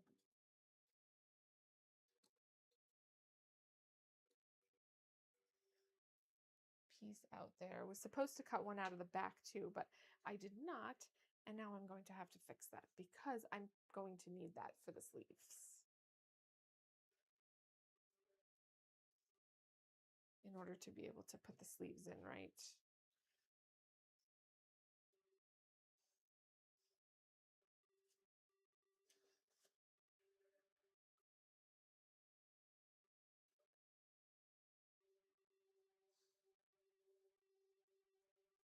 This stuff kind of makes my eyes go googly. So originally I was planning on using the same pattern that I used for my son's cargo pants for the pants for this cosplay, and just leaving off like the cargo pockets because you don't want to see those. There is no cargo pockets on Link's pants. However, after I looked at the pattern sizing, I do not have the right size for him. So I ended up buying another pattern for a similar pair of pants. They were on sale from Simplicity or whatever. And they don't have any cargo pockets, and they are just pull-on pants, so they won't have a zipper, which makes it a little bit easier for me to sew them up and everything, and they're a little bit less complicated. So there's no fly, there's no zipper, there's none of that. They're just elastic waist pants. So that will be relatively a easy part of this project, I guess.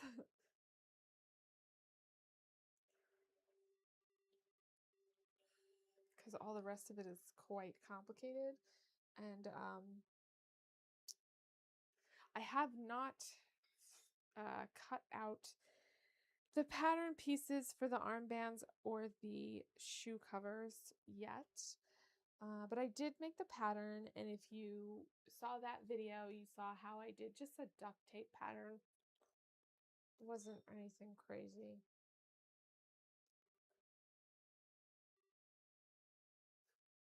And then I did make a mock-up for it and did some pattern adjustments. So I don't understand why I needed to do pattern adjustments on it when it was made from a duct tape pattern. Like, I don't know. That was the first time I ever did that.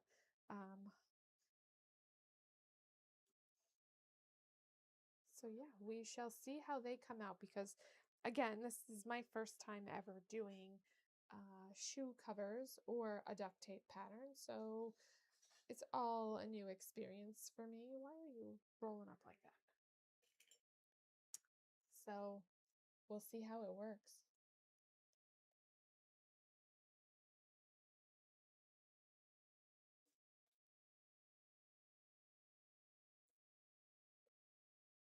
Okay, so let me see if I got this even on both sides. This side looks okay. This side looks a little wonky though.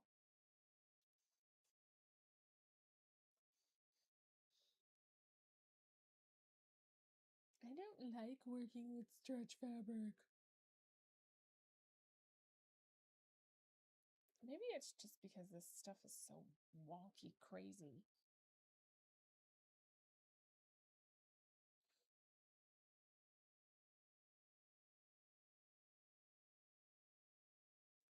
Okay, well, let's go sew it before I scream.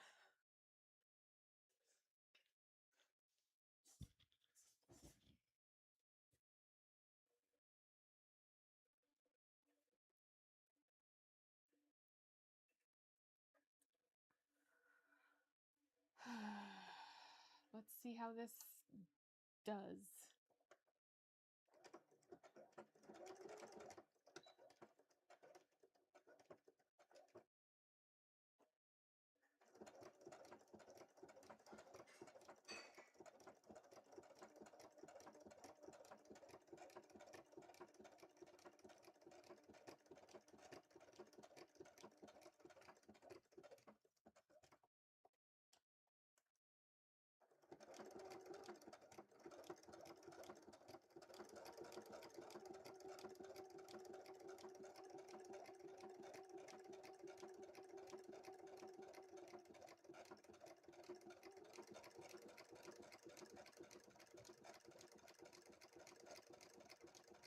I think this goes together in a similar manner to how I just did the tunic. I think why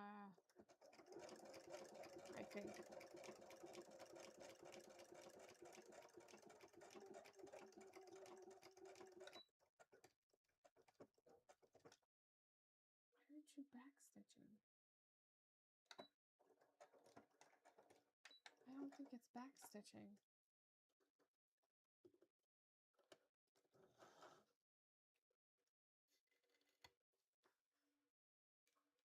Ah! I lost a pin. Where did it go? Oh my god. I don't even know where it came from.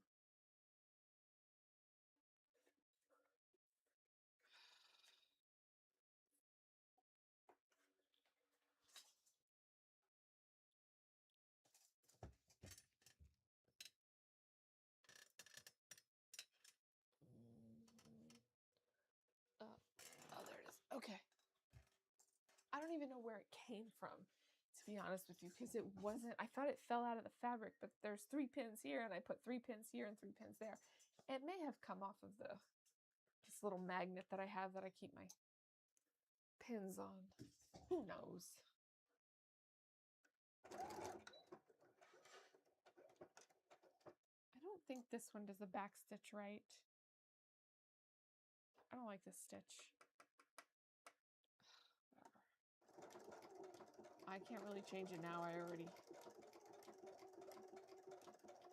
sewed it on one side.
what's next?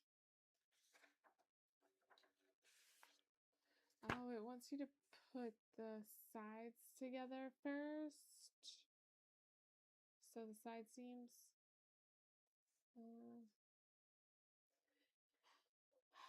Back stitch your seams before the hemline so you won't cut off when you trim off the hem allowance in your later stuff.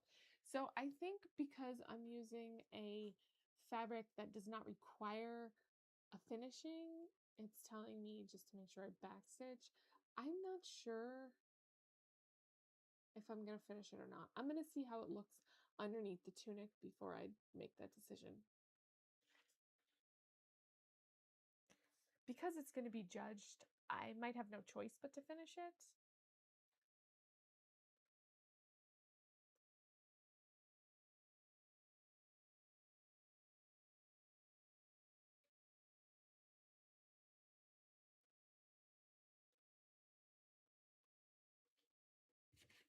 There is little pieces of this fabric everywhere.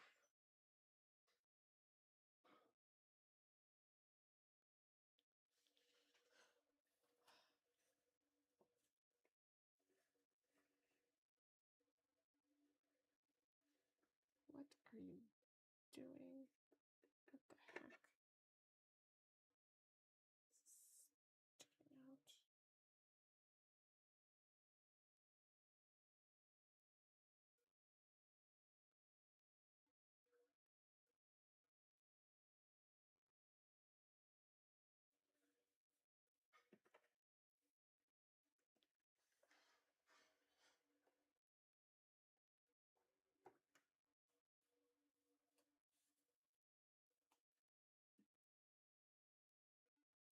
Honestly, pins are kind of pointless on this fabric. They just fall out. What are you doing? Oh my God. Oh, I was going to switch to a different stitch. I think 5 is better. I hate this stitch. Yeah, that's better. Okay.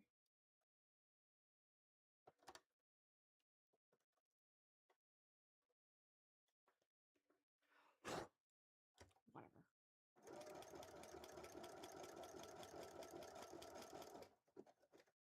This piece of thread is just up here doing nothing.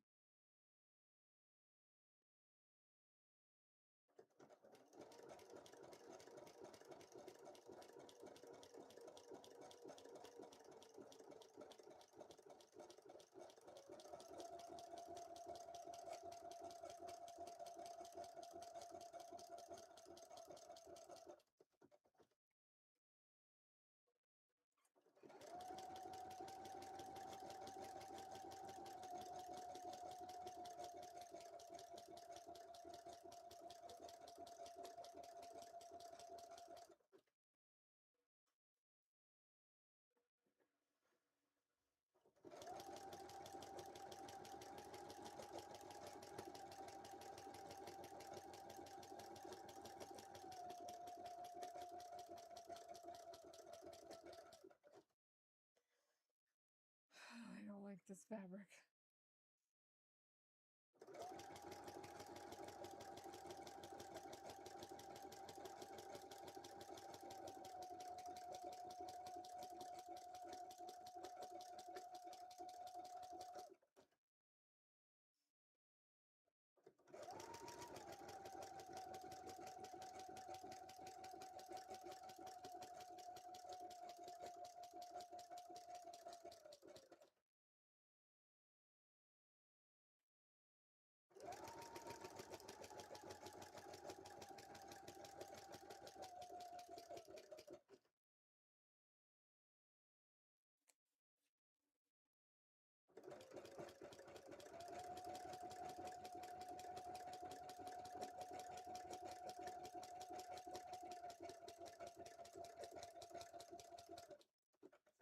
How is this uneven?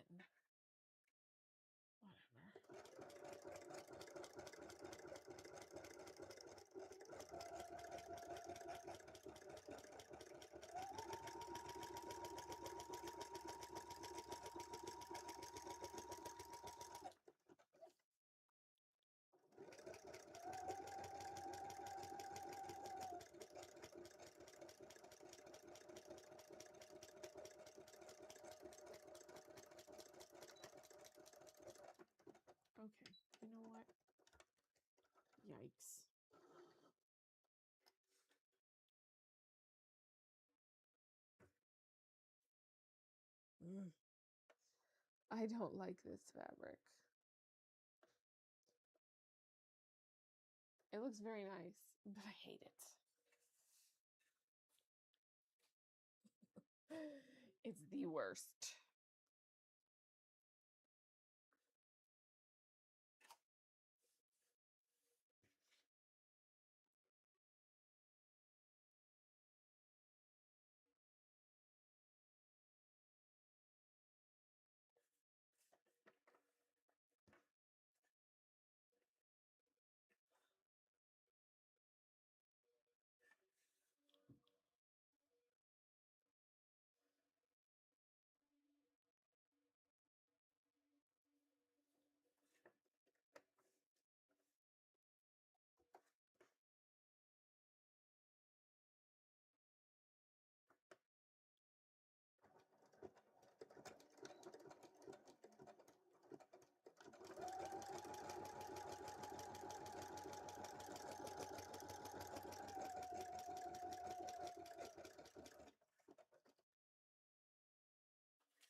Oh my god, it's all over me.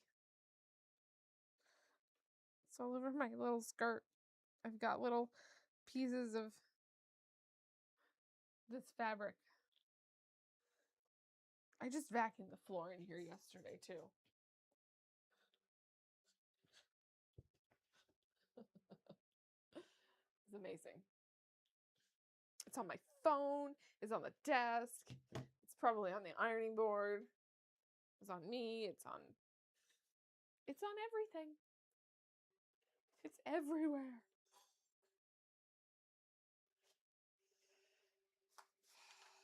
I gotta cut these things too.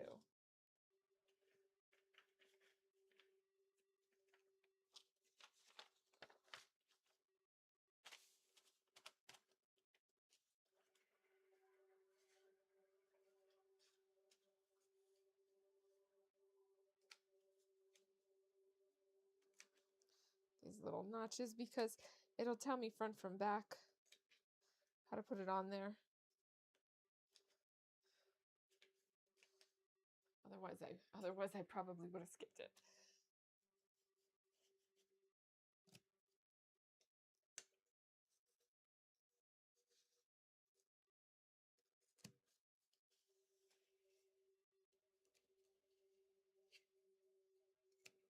This fabric I didn't pre-wash because I wasn't really sure about it.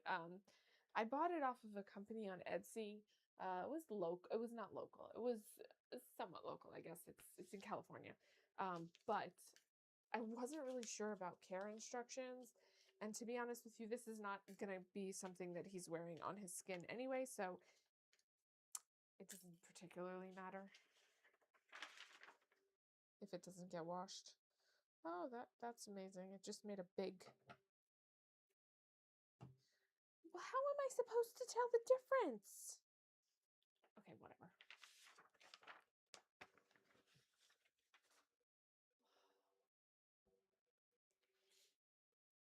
So then the next thing is right side to put the sleeves on. Oh, I think I gotta sew the bottom of the sleeve together. Yeah. Sew the sleeves together. Well, this is a problem. I don't like doing it like this because I might make two sleeves the same.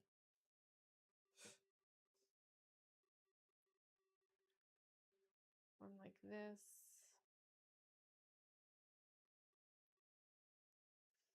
And one like this.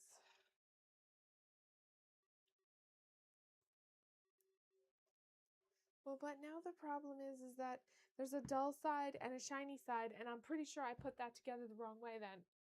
Well, this is going to be covered. Actually, I can't really tell the difference. I'm going to leave it the way it is.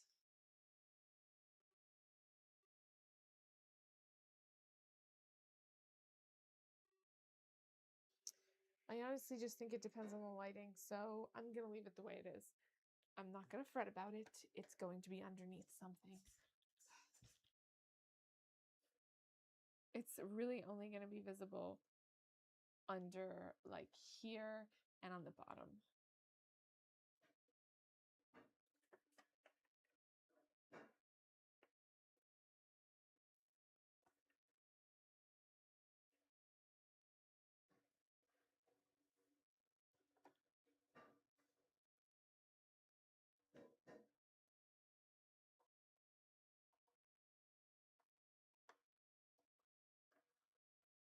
What the?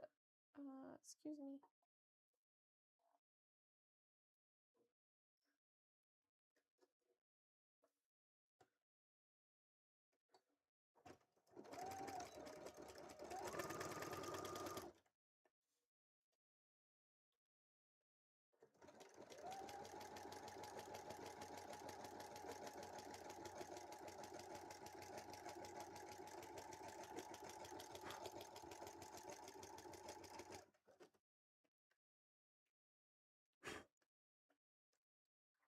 No, you don't. Pieces of this fabric are going to get in my machine. I know it.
Come on.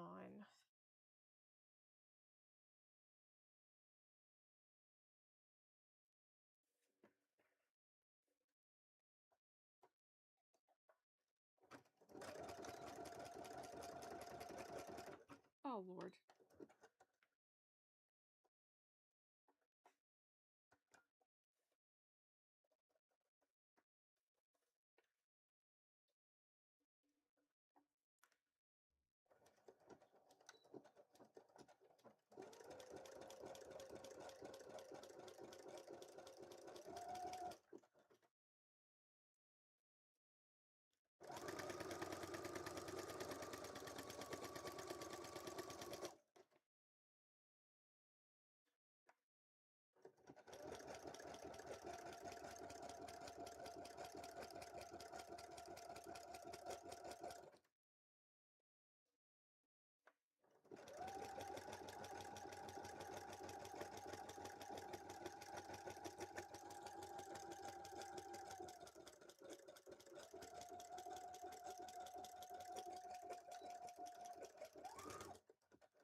Fabric is a nightmare.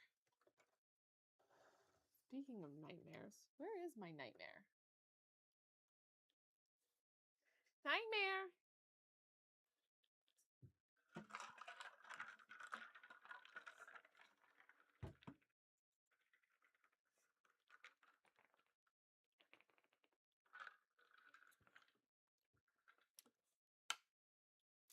It's very tart.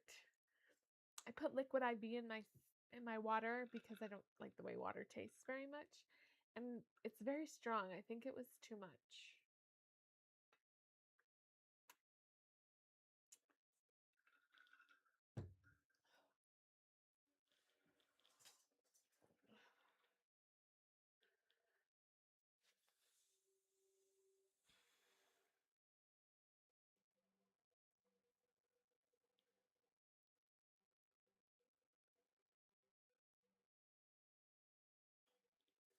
Okay, so now what I'm going to do is I'm going to turn it inside out, put right sides together, the sleeves, right sides together, that's the back. So this is how I normally do it because I know some people really struggle with sleeves. So this is the inside of the fabric, and you can tell that because there's a seam allowance here. This is the outside of the sleeve fabric. So I have this inside out. I put it in here and match up the seam allowances or the seams. I wish I could use pins, but these pins are not going to hold. Where did I put my little clampy things? Oh, they're in this drawer. This thing. Okay, so I'm gonna use these little quilters clips. Maybe they'll hold it. I don't know. We'll see. So, and since this is the right side of the fabric and this is the right side of the fabric, it's right side to right side. And then I just match up the notches as best I can. It's hard to tell because when I cut the two notches in the sleeve, it didn't cut it quite right. Like it came out weird. But normally what I do is I will match up seam allowance and then notches. And if I cut everything correctly, it should all match up. Now, that's hard with a stretchy fabric, so take it with, a grain of salt or whatever, with grace. It'll be fine. And then there's nothing on this particular pattern to match up at the top, so I'm just doing my best to make sure that I'm not pulling on it when I'm trying to match it. And then I'm just pushing it to one side because I know I'm probably going to go in and hand fell this down. Possibly. And this fabric has a tendency to like fold over on itself or roll. So kind of a pain in the butt. Gives another extra layer of difficulty to the project. And then I'm just going to do the other sleeve, wherever that is. Where's the other sleeve? There it is. Okay. So I'm just going to do the same thing with the other sleeve. So this is, right now it's inside out. I'm going to flip it right side out. So this is the right side of the fabric for the sleeve. And this is the wrong side. This is the inside of the fabric on the sleeve opening, but the inside where I'm putting the sleeve inside, so I'm putting the sleeve inside of the shirt that is inside out. If that's not confusing, I don't know. And then so then they'll be right side to right side. So you then just clip them or pin them or whatever together and match up your notches. And then when you flip it out, everything should be right side out. Right? It's a lot of rights.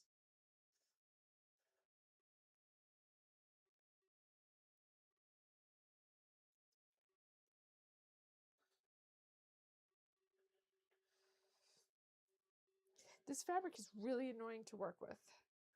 Really annoying. I cannot stress that enough. This is like horrible.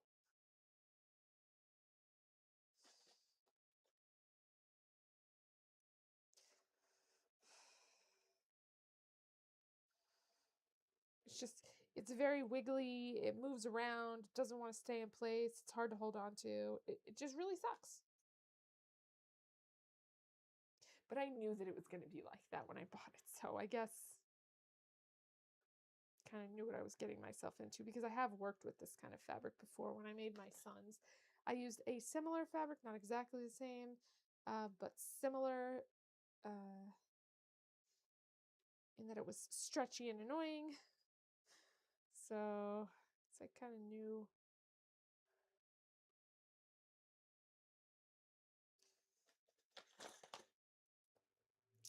I kind of knew what I was getting myself into. His was more of a mesh fabric than this, like, I don't know, fishnetty kind of stuff. Oh no, don't come apart.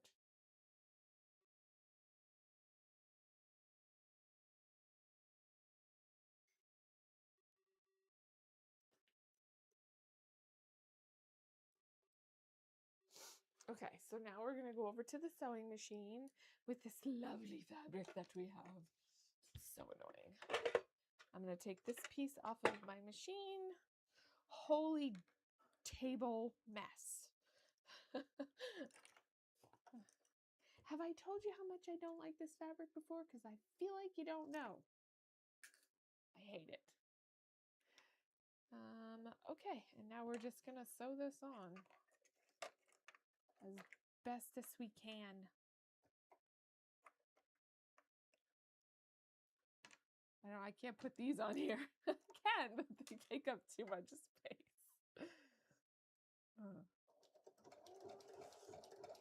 I'm not going to backstitch because I'm just going to stitch over it when I come back around, so.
is it getting? Oh my goodness. One of the clips was getting stuck underneath the sewing machine.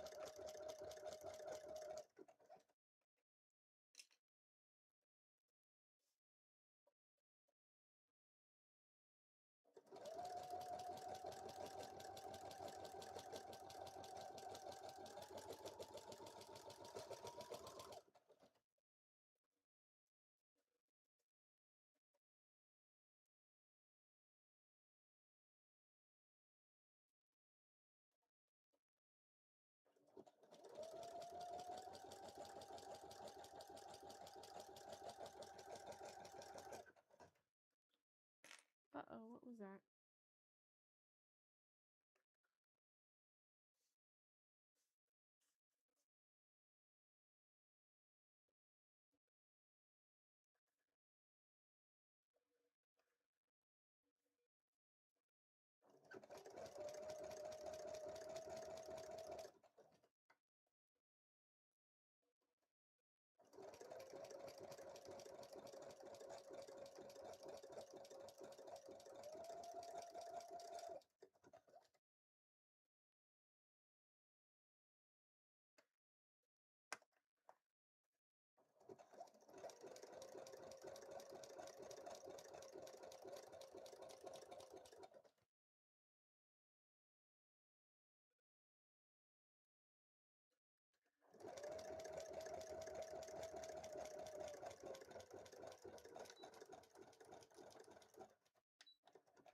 Okay, now that's one sleeve.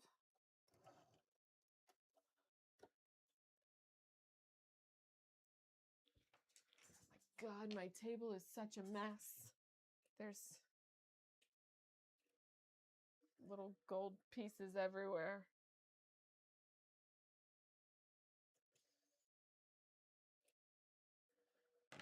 Okay. Other side now. Okay.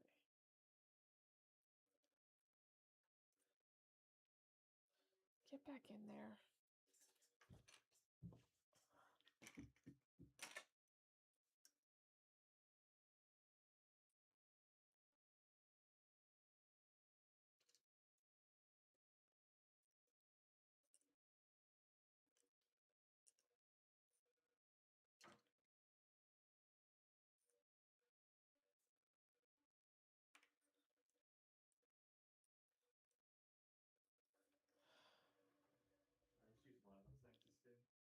Huh? How much is in them? Yeah, just use the 1.5. Nightmare! Come here.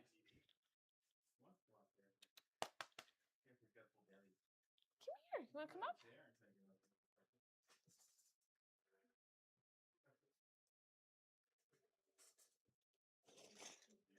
Hi, baby. Hello, Mr. Mears. Hi. Hi, babies. Oh, everybody's interested in the fan, huh? Yeah, is that what you're interested in? You want to say hi to the fan? You want to get a breeze in the face? The people want to see the nightmare. The people want to see the nightmare. Say hi, nightmare. You gonna lay down? What is this doing over here? Oh, I moved it. You gonna lay down? Oh, that's such a good boy. Yeah.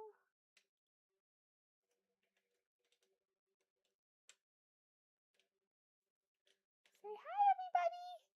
I'm Nightmare. I'm the star of the show. I have arrived. I love you. I take a boy.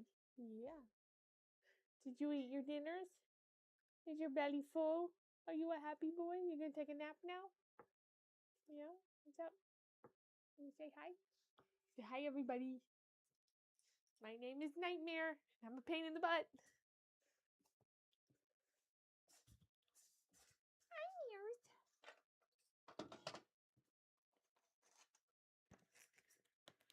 Oh my God, he's got gold on him from the shirt. Oh God.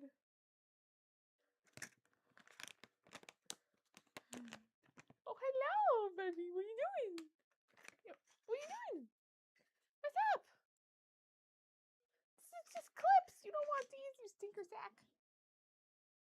Oh my God, it's everywhere.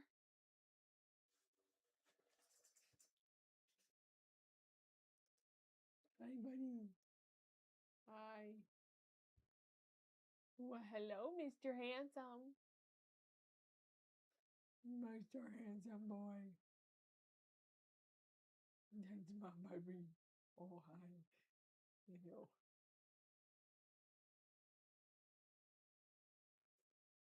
Thank you, sweet boy. It's just a fan, silly. What you doing? Oh, did you come to say hello to mummies? Mommy loves you. Mommy loves you. Oh, yes. Oh, there's a good spot. Oh, that's the itchy spot. You get the itchy spot. Mommy, get the itchy spot. Yeah, no. No. Oh, I love you, babies. You can lay there if you want. That's for you. But you're gonna have little gold pieces all over you.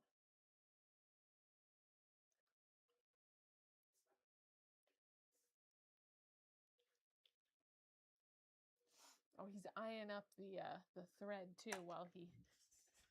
Oh, what is going on here? Why am I got so many kitties in here?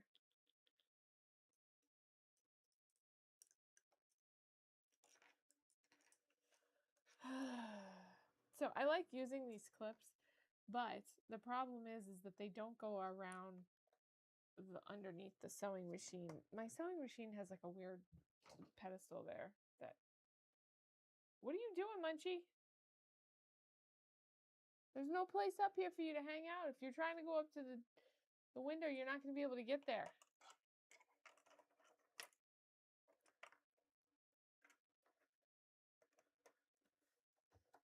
Anyway, we'll just do our best here.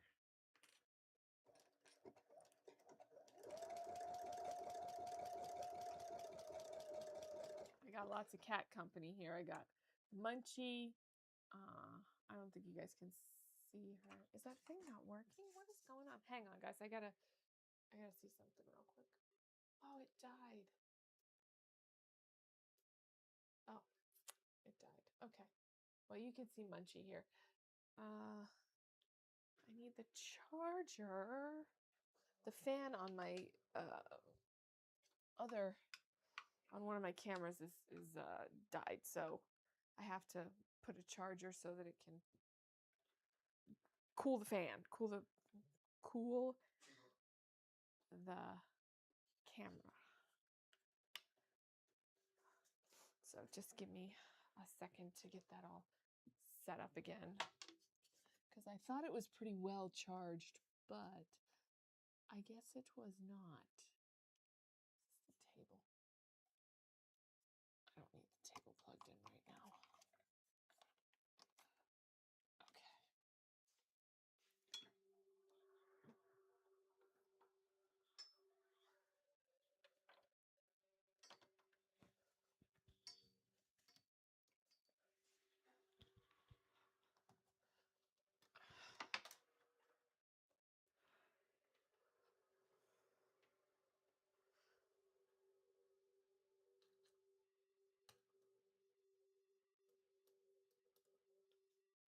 Okay, that way it'll cool it off. The other one I think is, yeah, it's being cooled off by the fan over here. Hi, baby. Nice good boy. You're getting gold flecks all over you, Nightmare. All over you.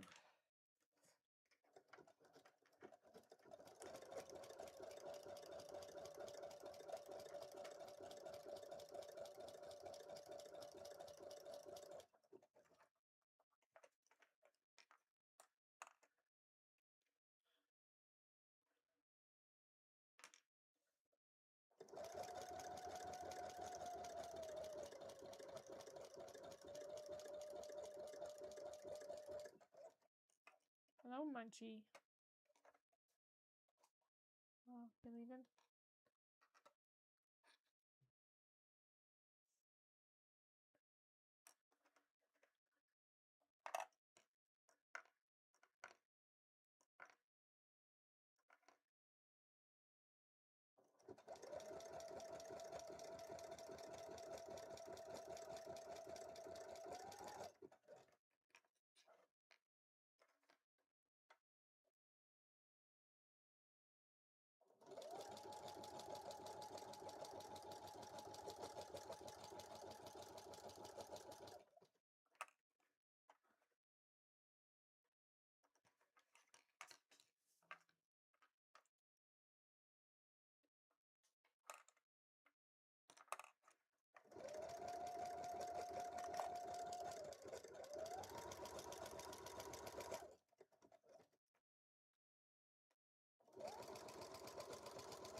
is so annoying.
Okay, let's see.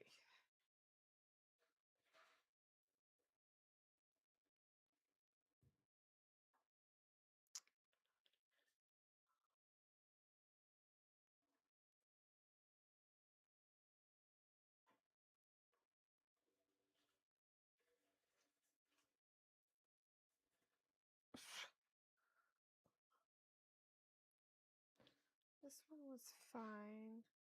This one didn't line up perfectly, but I am not going to be able to pull the stitches out to fix it. So like here, it didn't line up perfectly, like the armpit seam, but nobody besides me is going to even know about that or see it. I'm not worried about it. It's good enough.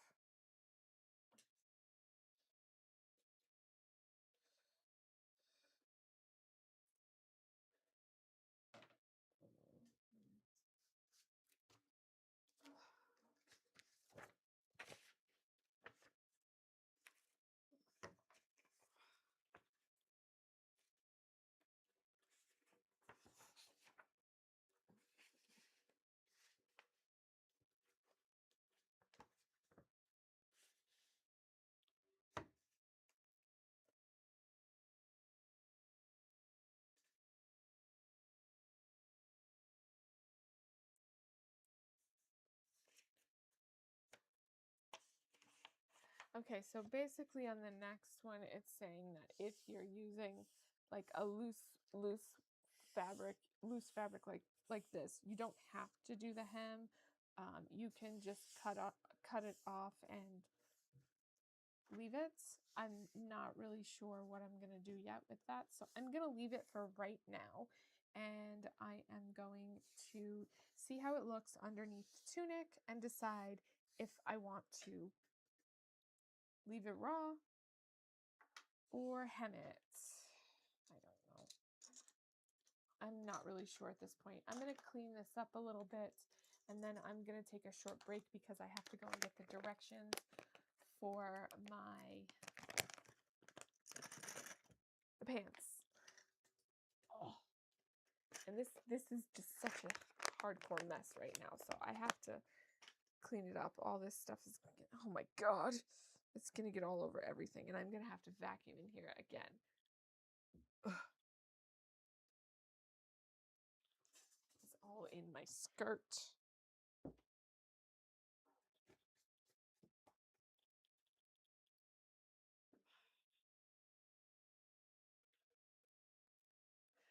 I feel like this thing is huge.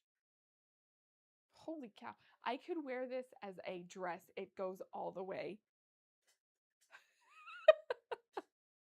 Holy cow. This is ginormous. I don't know if you guys can see this, but like, look at it goes. If I hold it up, it literally goes all the way to mid calf below my knee. That is ridiculous.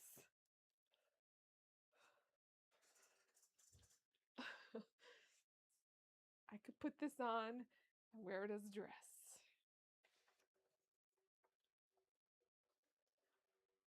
Nightmare, I gotta clean up.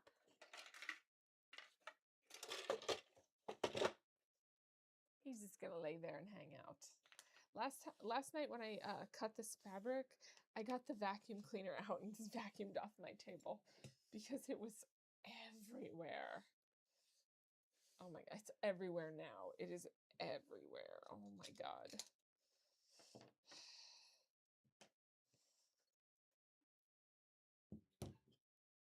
Nightmare's just watching me. It's all over the ironing board. It's all over him. It's all over me.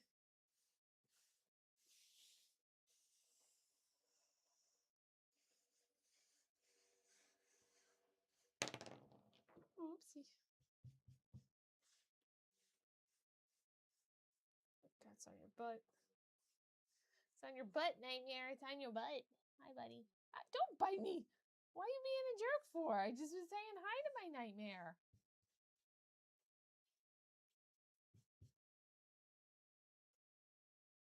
You just smacked yourself in the face with your tail, you ding dong.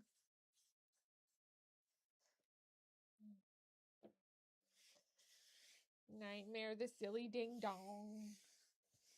He thinks we're playing because I'm using my hands, and sometimes, like, we play with him like that.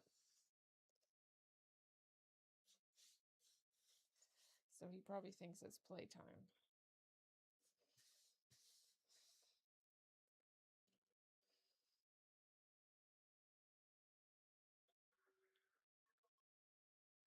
See all of the little gold pieces? It's a mess. It's everywhere. This little thing in my table here, this little divot in my table here is supposed to be for like a specific piece of equipment for like quilting. I don't quilt, so I have no idea. But that's what it's for, but it is filled with all these little gold pieces too. Such a mess. I'm cleaning some of it up, but I know I'm not going to get it all. Okay, so I am going to take a quick break here, maybe about 5 minutes or so. I don't know why I'm talking to the computer. I'm going to take a quick, like 5 or 10 minute break, just so that I can get the instructions for the pants, switch out my thread, switch out my needle, put my regular foot back on, all of that kind of stuff. And maybe wash my hands after touching all that fabric stuff, and get this a little bit cleaned up. So I will see you guys back here in about 5 or 10 minutes, and I will be ready to start on the pants at that point. Okay.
hope I have enough thread on this thing.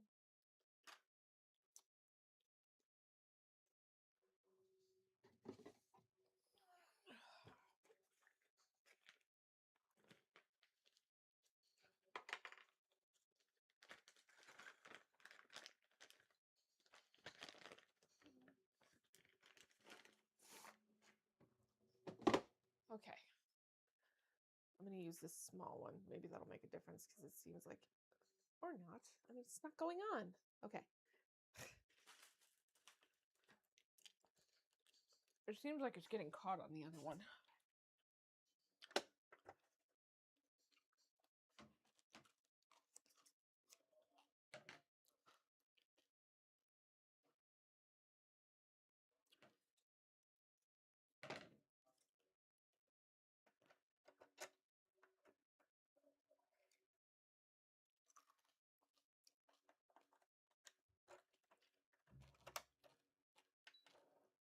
Oh, there's no thread in there.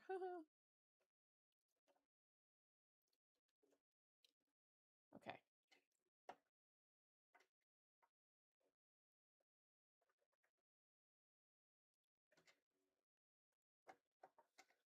What the world?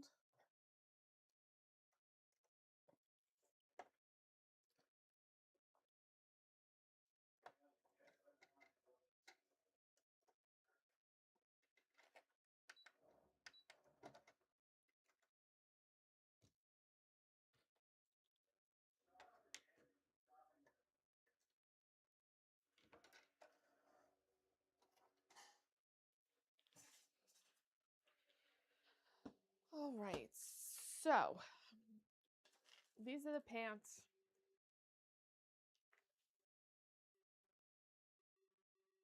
that I'm going to make for him. Is view A without the, like, there's two sets of pockets.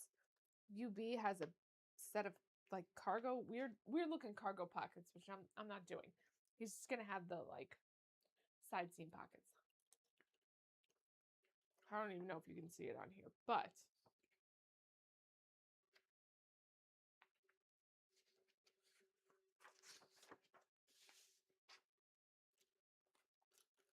that's what I'm going to do.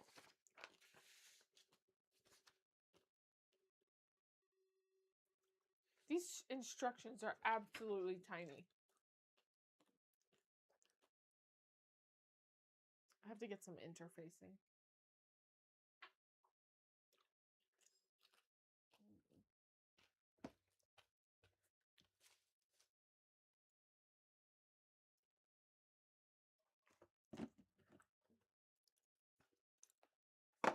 None of these cats are going up there right now.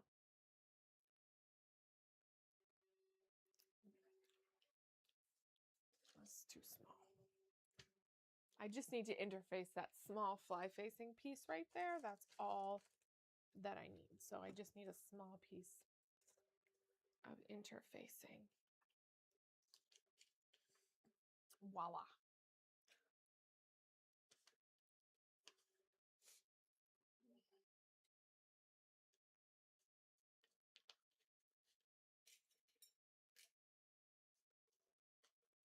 It doesn't even have a fly or a zipper, so I'm not really sure why it's making you interface the fly.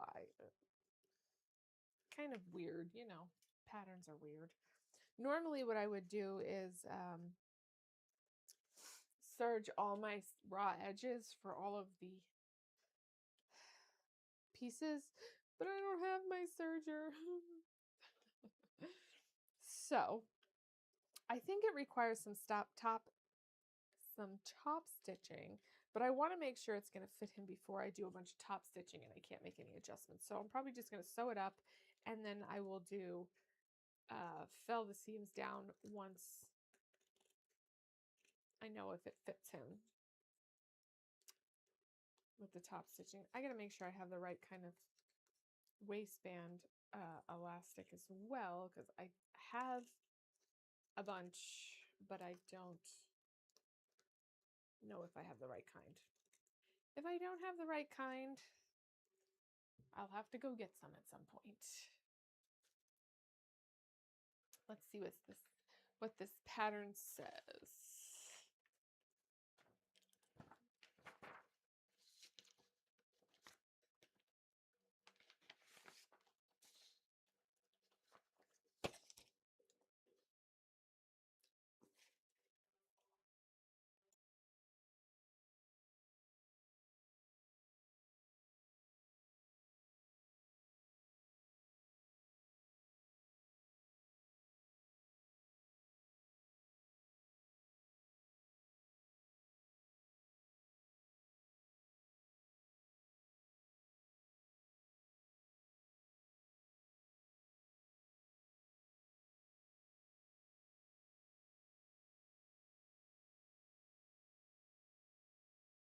Okay, so it says 1.5-inch elastic. Sorry, I thought I was gonna have to sneeze.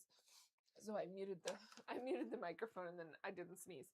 Let me see if I have 1.5-inch wide elastic. I have 1 inch. That might be good enough anyways.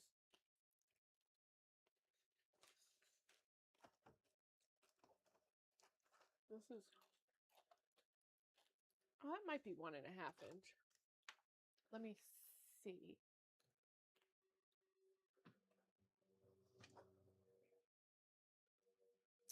So I have 1.5-inch wide elastic right here. So this is perfect. And I have this in black too. I don't think I need it in black. I have,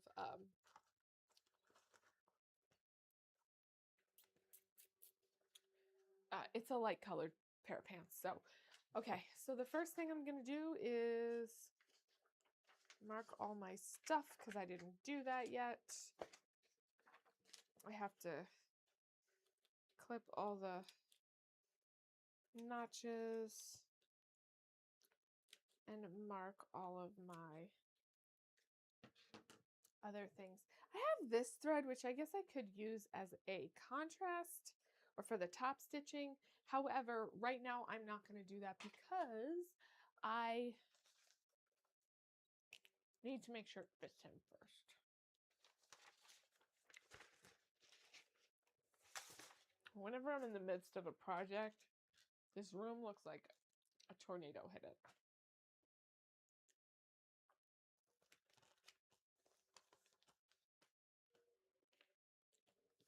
Oh my God, it's everywhere.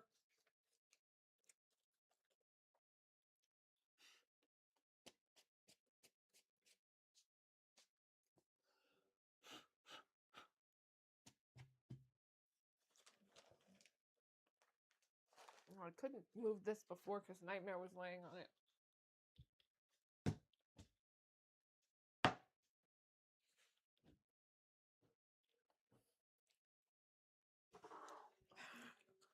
There, now some of it is gone off the table.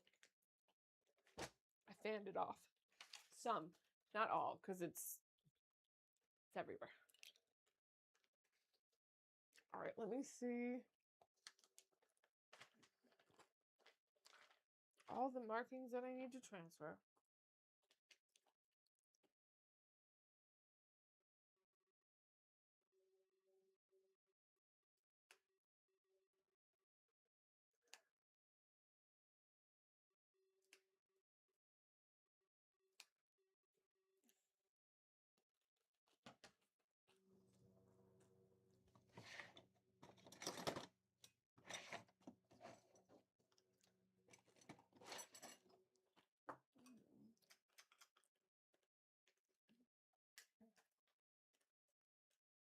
I have this hole puncher so I can make holes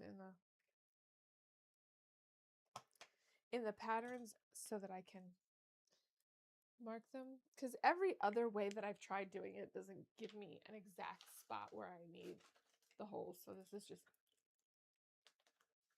one of those things that I do. This is a large hole and then this is a small hole, but I only have one hole puncher.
Did you go? No. No, we'll go in a minute. Okay. I just got everything going on there. You just what? I just got everything going now. Sit for like 20 minutes. And I have materials and stuff.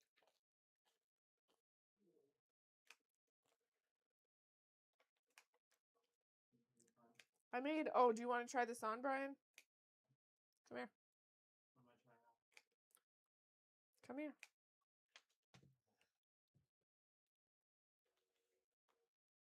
You want to see how long it is on me? What is this? This is the chainmail shirt. It's huge. I think it's too big on you, but I can't tell the front and the back. You're just gonna have to put it on and see. Oh my god, it's huge. Put your arms in. What are you, a little baby? Yes. I feel like I'm a diva in a dress right now.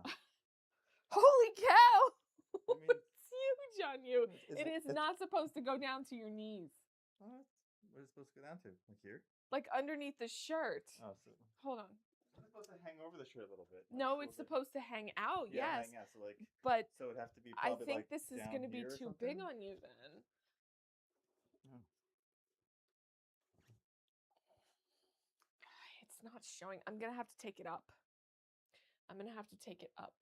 The shirt on the inside because it's not even showing through unless you have it on backwards. I really put it on, I yeah. can't tell the front from the back. I don't know. It doesn't have like a marking front or back. I guess this is too long on you too. I should have went with the other size. More work, right? If I have to do more work, do you not realize how much more work you're going to make me do? Do what you want, Shannon. It's your cosplay thing. Take it off. Problem is, you put it in a contest. That's why you're going to be like extra, like, oh no. It's just going to be big on you, I guess. No, because they judge you on fit. This thing is huge. Oh my. Yeah. Well, they're going to judge you on hugely unfitting stuff. I don't know how to fix this. It's too big this way. And the only way I could fix that is if I put a seam in here, which yeah, but this is also going to be can't. under, so. Yes, but it is supposed to show through. And if it's too big this way, I knew I should have made the other size.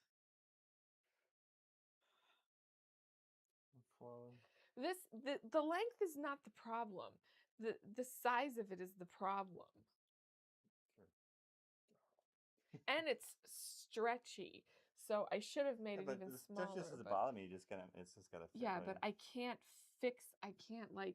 Because the stretchiness is good for arms. Yeah, I can't take this up. The arm length is fine, but the arm length is fine. Yes, but if I take this up, it will also affect that. I don't know. Just take it off. I'm aggravated. You aggravated? You are. Never. And this is too big on you too. Yeah. You measured. I did. No. I made you a mock-up, and you said the mock-up was too small. Yeah, and this is way bigger than like. And all I did was add the next size, which made it huge. It's way bigger than the mock-up. Like not even slightly different. Immensely bigger from it. Well, I don't know what to do.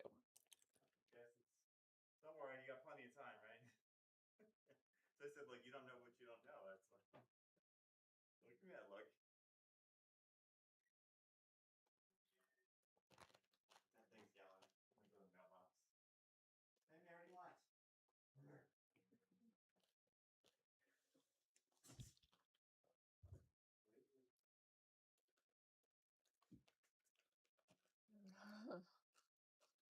Well, basically everything is just too big.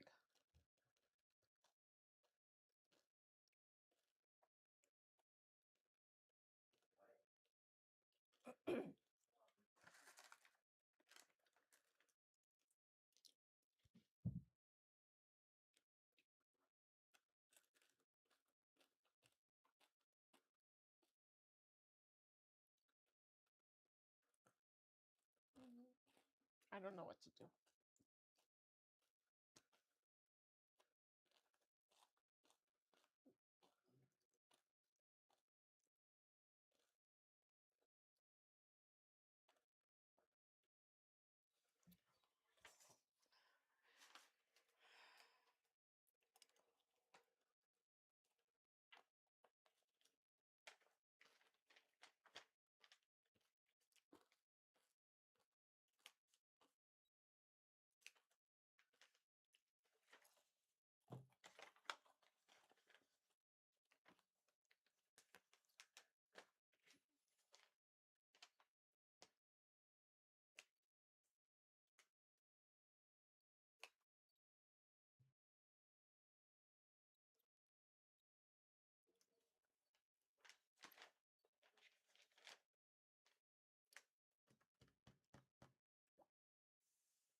don't really know what to do because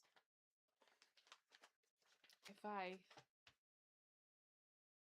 cut anything off of it, I have to redo all of the embroidery, and I don't want to do that.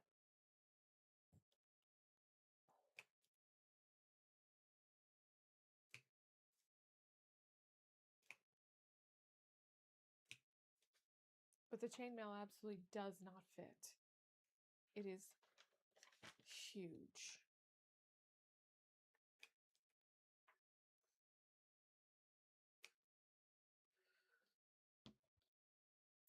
It's supposed to hit right here. It's all the way down to his knee.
Thank you.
Well, I might as well open this box because this is fabric that I ordered for pants that I'm going to make for my mom for her birthday / Mother's Day.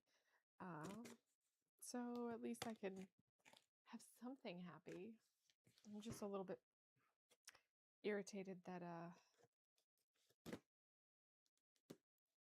that's all too big.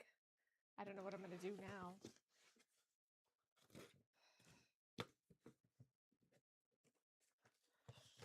I guess at least I didn't make the whole thing and then find out that it was too big, because that would have been really terrible too. I am always having trouble with making things too big. Always. I never make anything too small.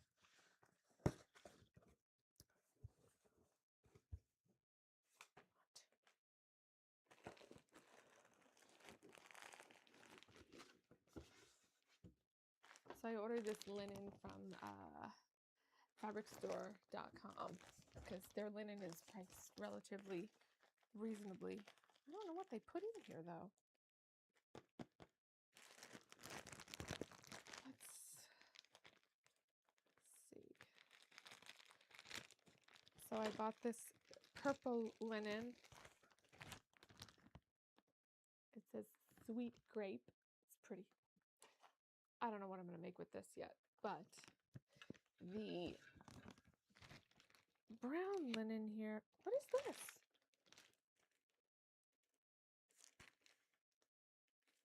Okay. Well, anyways, I don't know what that is. Maybe it's a gift or something? And a 7% off? What is... Oh. Okay, I'll look at that in a second. But this brown linen here is what I got for my mom to make a pair of magic pants out of. I made a pair of magic pants for myself, and that video is coming up soon because I'm doing a trouser series because I've gained some weight and none of my pants fit me anymore. So I have decided to try out some pants patterns, some trouser patterns, and the magic pants were one of the pants that I did, and then I did like a rating. So that's coming up soon, I think maybe next week or something.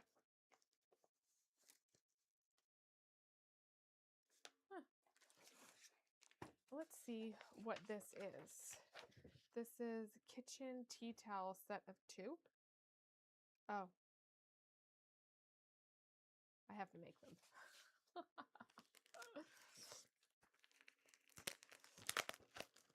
I'm assuming there's directions and everything, but this is probably like a little gift or something.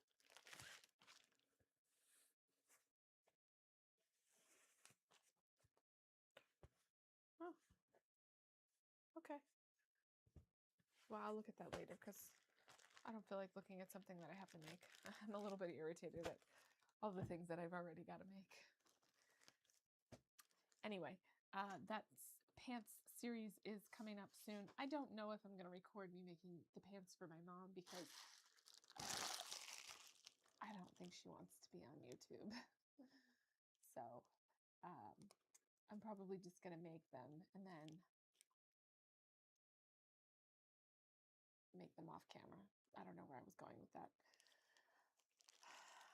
My mind is like whirling because of the fact that the shirt doesn't fit him and neither does the chainmail top. And the shirt I can fix.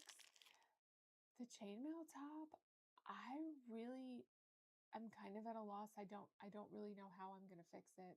I'm probably going to have to take it up here because it's supposed to show under the tunic. And it can't show under the tunic if this is too big, like this. How did I cut it too big? I don't even know. The fabric is so stretchy. I'm kind of at a loss. I don't know. My brain is...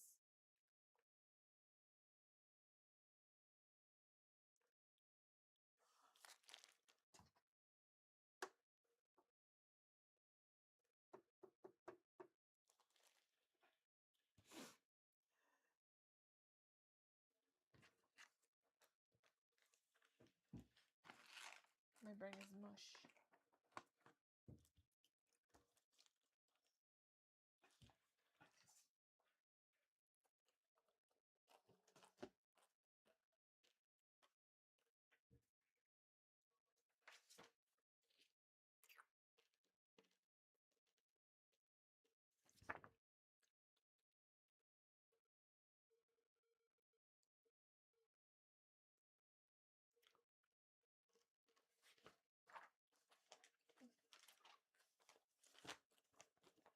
the first thing that it says to do, did I mark that one? No, I didn't.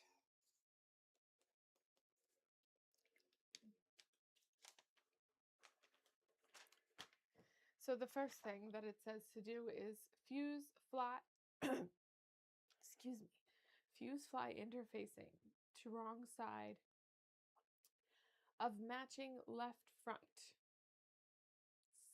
1 section following manufacturer's instructions.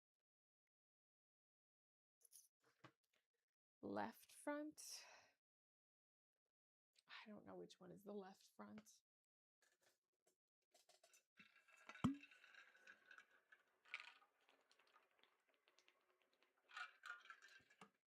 This stuff is so tart.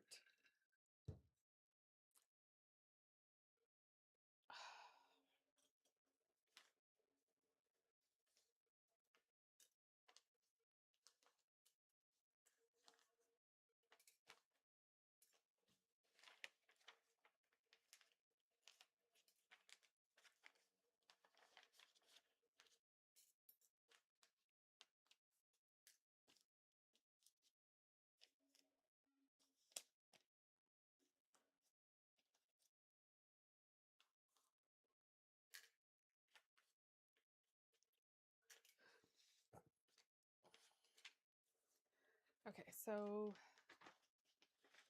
I need to mark on the other side the markings too. Jeez.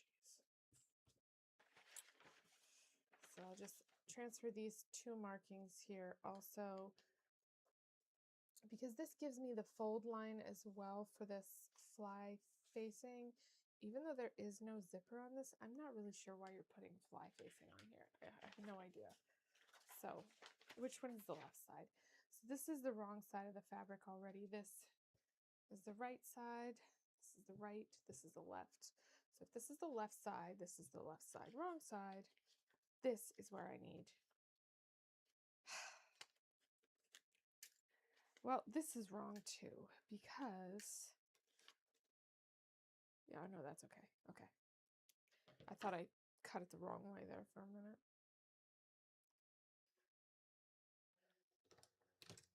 I need my iron.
Okay, so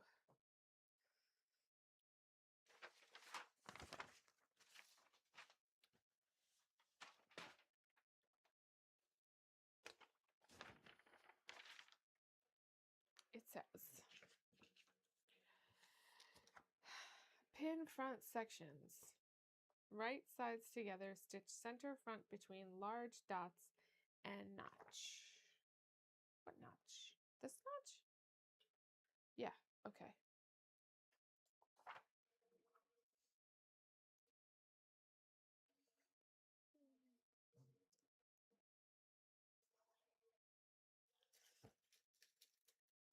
So for this one, it wants you to machine base front section together along center front above large dots. So I guess I'm stitching from this notch to here, and then this is a basting stitch.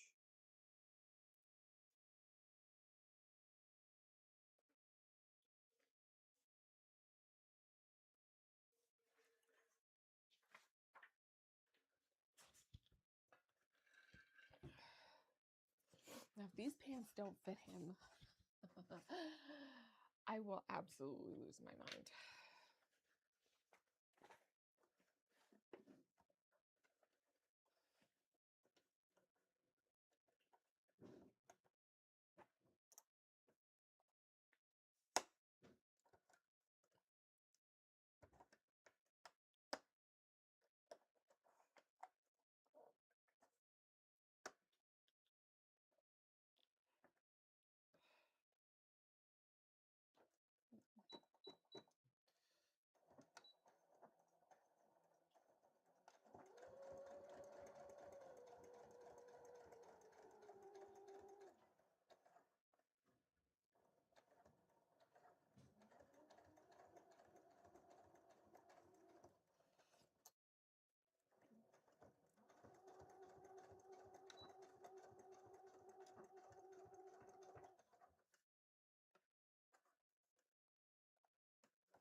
Okay, what's the next thing to do?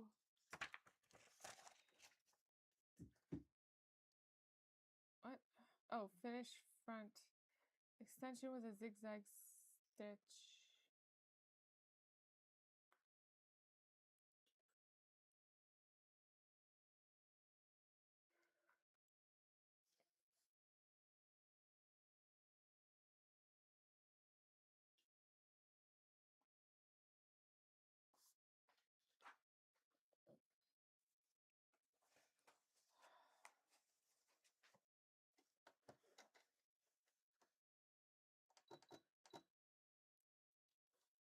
So since I don't have my serger, I will finish it with a zigzag stitch because I don't have my serger.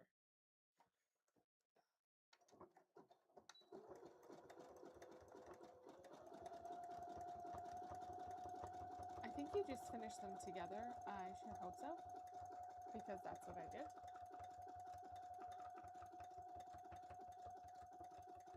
I don't really think it matters much.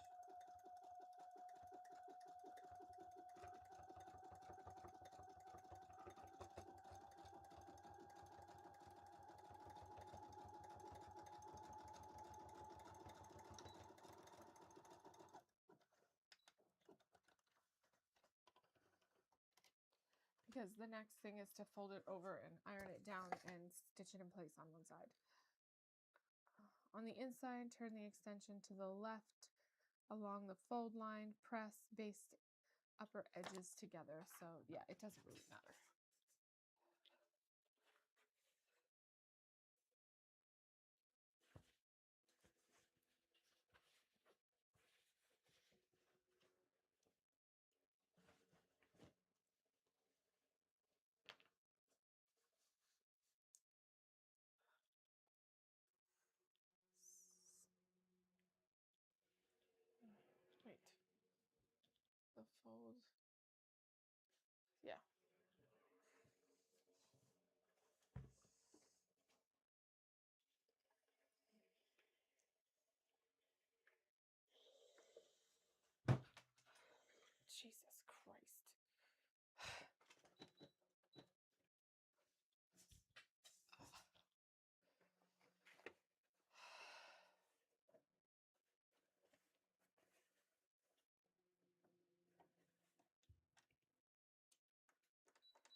Let's see, what does it say next?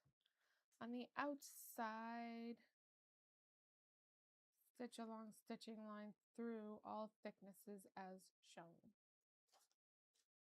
I'm going to put the stitching line on the outside.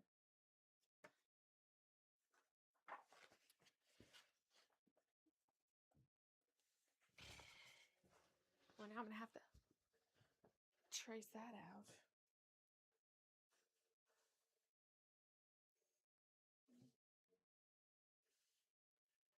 I think it's right here.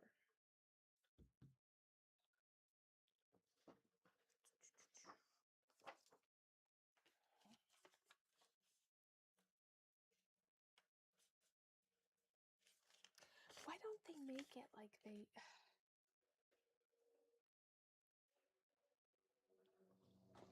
You know, I did a trouser pattern that had a stitching guide as part of the pattern pieces, and I thought that was amazing. I don't know why more pattern companies don't do that. The stitching line on this is just included in this pattern piece right here. Right? And then I gotta trace it out.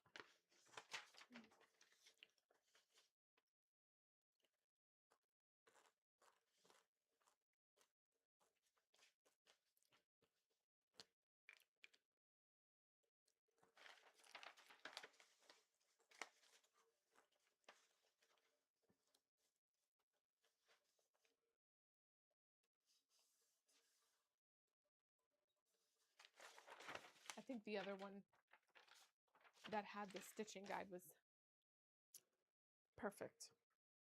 Like I said, more pattern companies should do that. It makes life so much easier.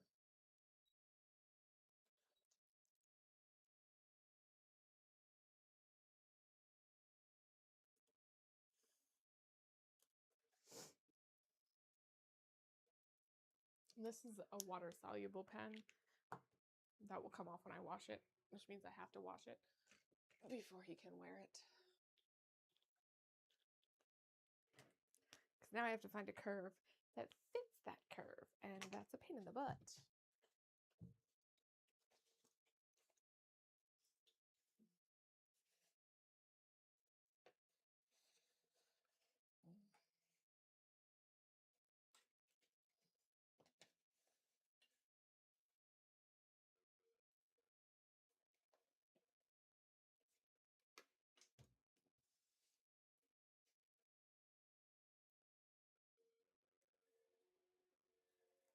I don't even know if that's the right kind of curve, but we're going to go for it.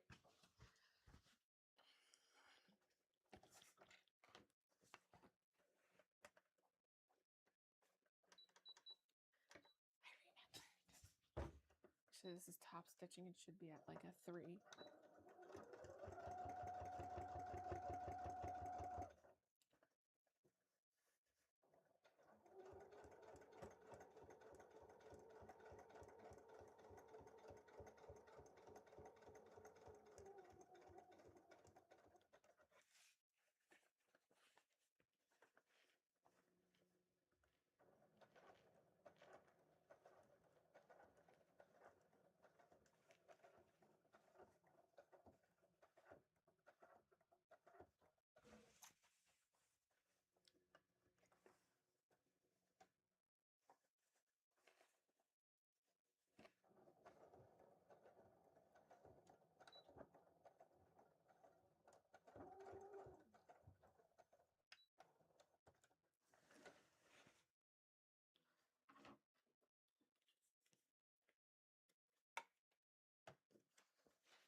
Okay, what's the next one?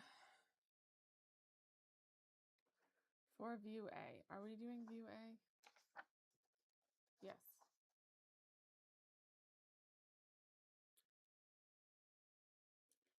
Stitch 1 middle front to each front side matching notches.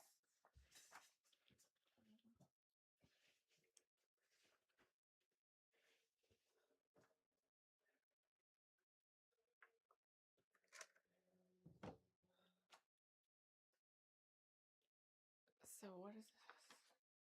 This one is number 1. 3, 4,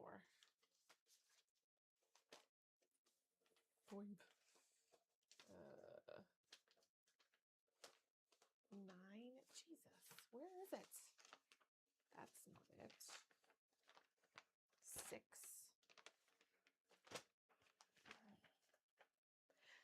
7,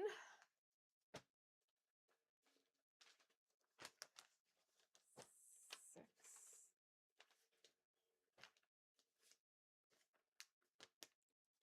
what was this one? 6, 5, 3, 4, 8, 9. Let's put 8 and 9 on the bottom. Oh.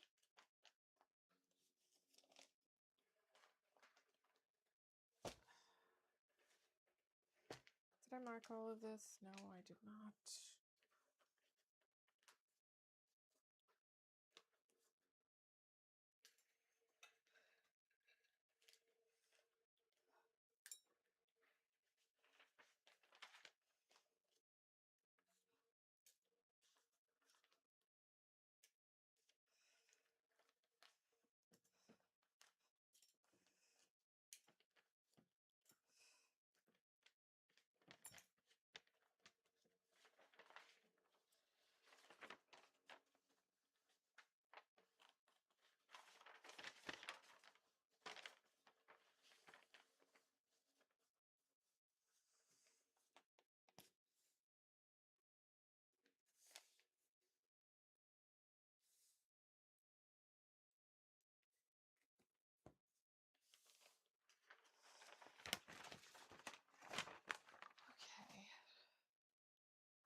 like squeaking.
Okay, guys. So my brain's a little fried right now because of all the stuff that's going on and everything that's going through my head, thinking about how I'm going to fix the fit on this. So I think I'm going to get off for right now and clean up and try to figure out what I'm going to do. What are you doing? You want to come over, Wolverine? Come here, Wolvers. No. Okay. No. He was coming over sniffing the fabric. So, huh? One second, guys.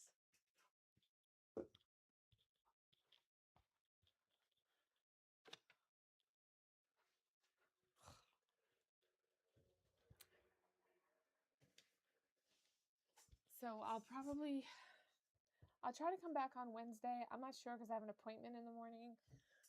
And hopefully at that point I will have a solution. If not, I will probably be back on Monday. As far as videos this week, I'm planning on, there's the video that I'm posting this week is the start of that trouser series that I told you guys about before, where I am trying out different trouser patterns and rating them. So this week's pattern is going to be a free pattern from Mood, and I will talk about what I liked, what I didn't like, all of my ratings for that, and you'll see how I make it and all of that stuff. If you guys have any questions, send me messages, comments, whatever, I will answer them. And hopefully when I come back live, I will have a solution for how I'm going to fix this fit issue that does not hopefully involve taking the entire thing apart, ripping out all of the embroidery and cutting or cutting it off. I really hope that's not what I'm going to end up having to do. However, I'm not optimistic. So, that being said, I will see you guys when I go live again. As you can tell, my brain is like mush right now because I'm still trying to figure out what I'm going to do.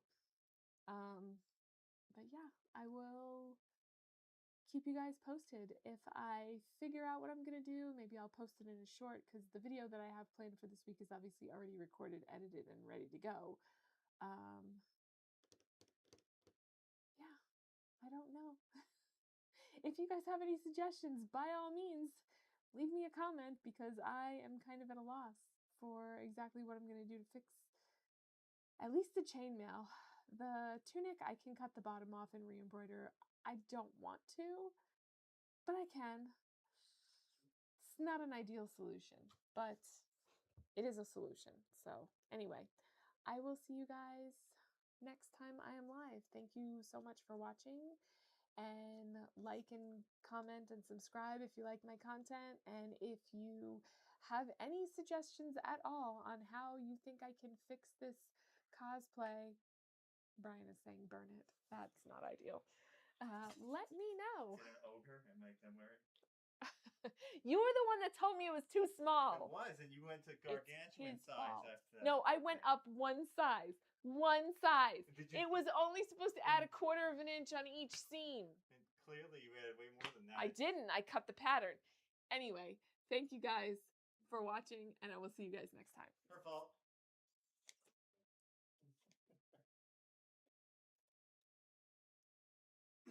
How do I? Push the stop. How? Where? Oh, stop.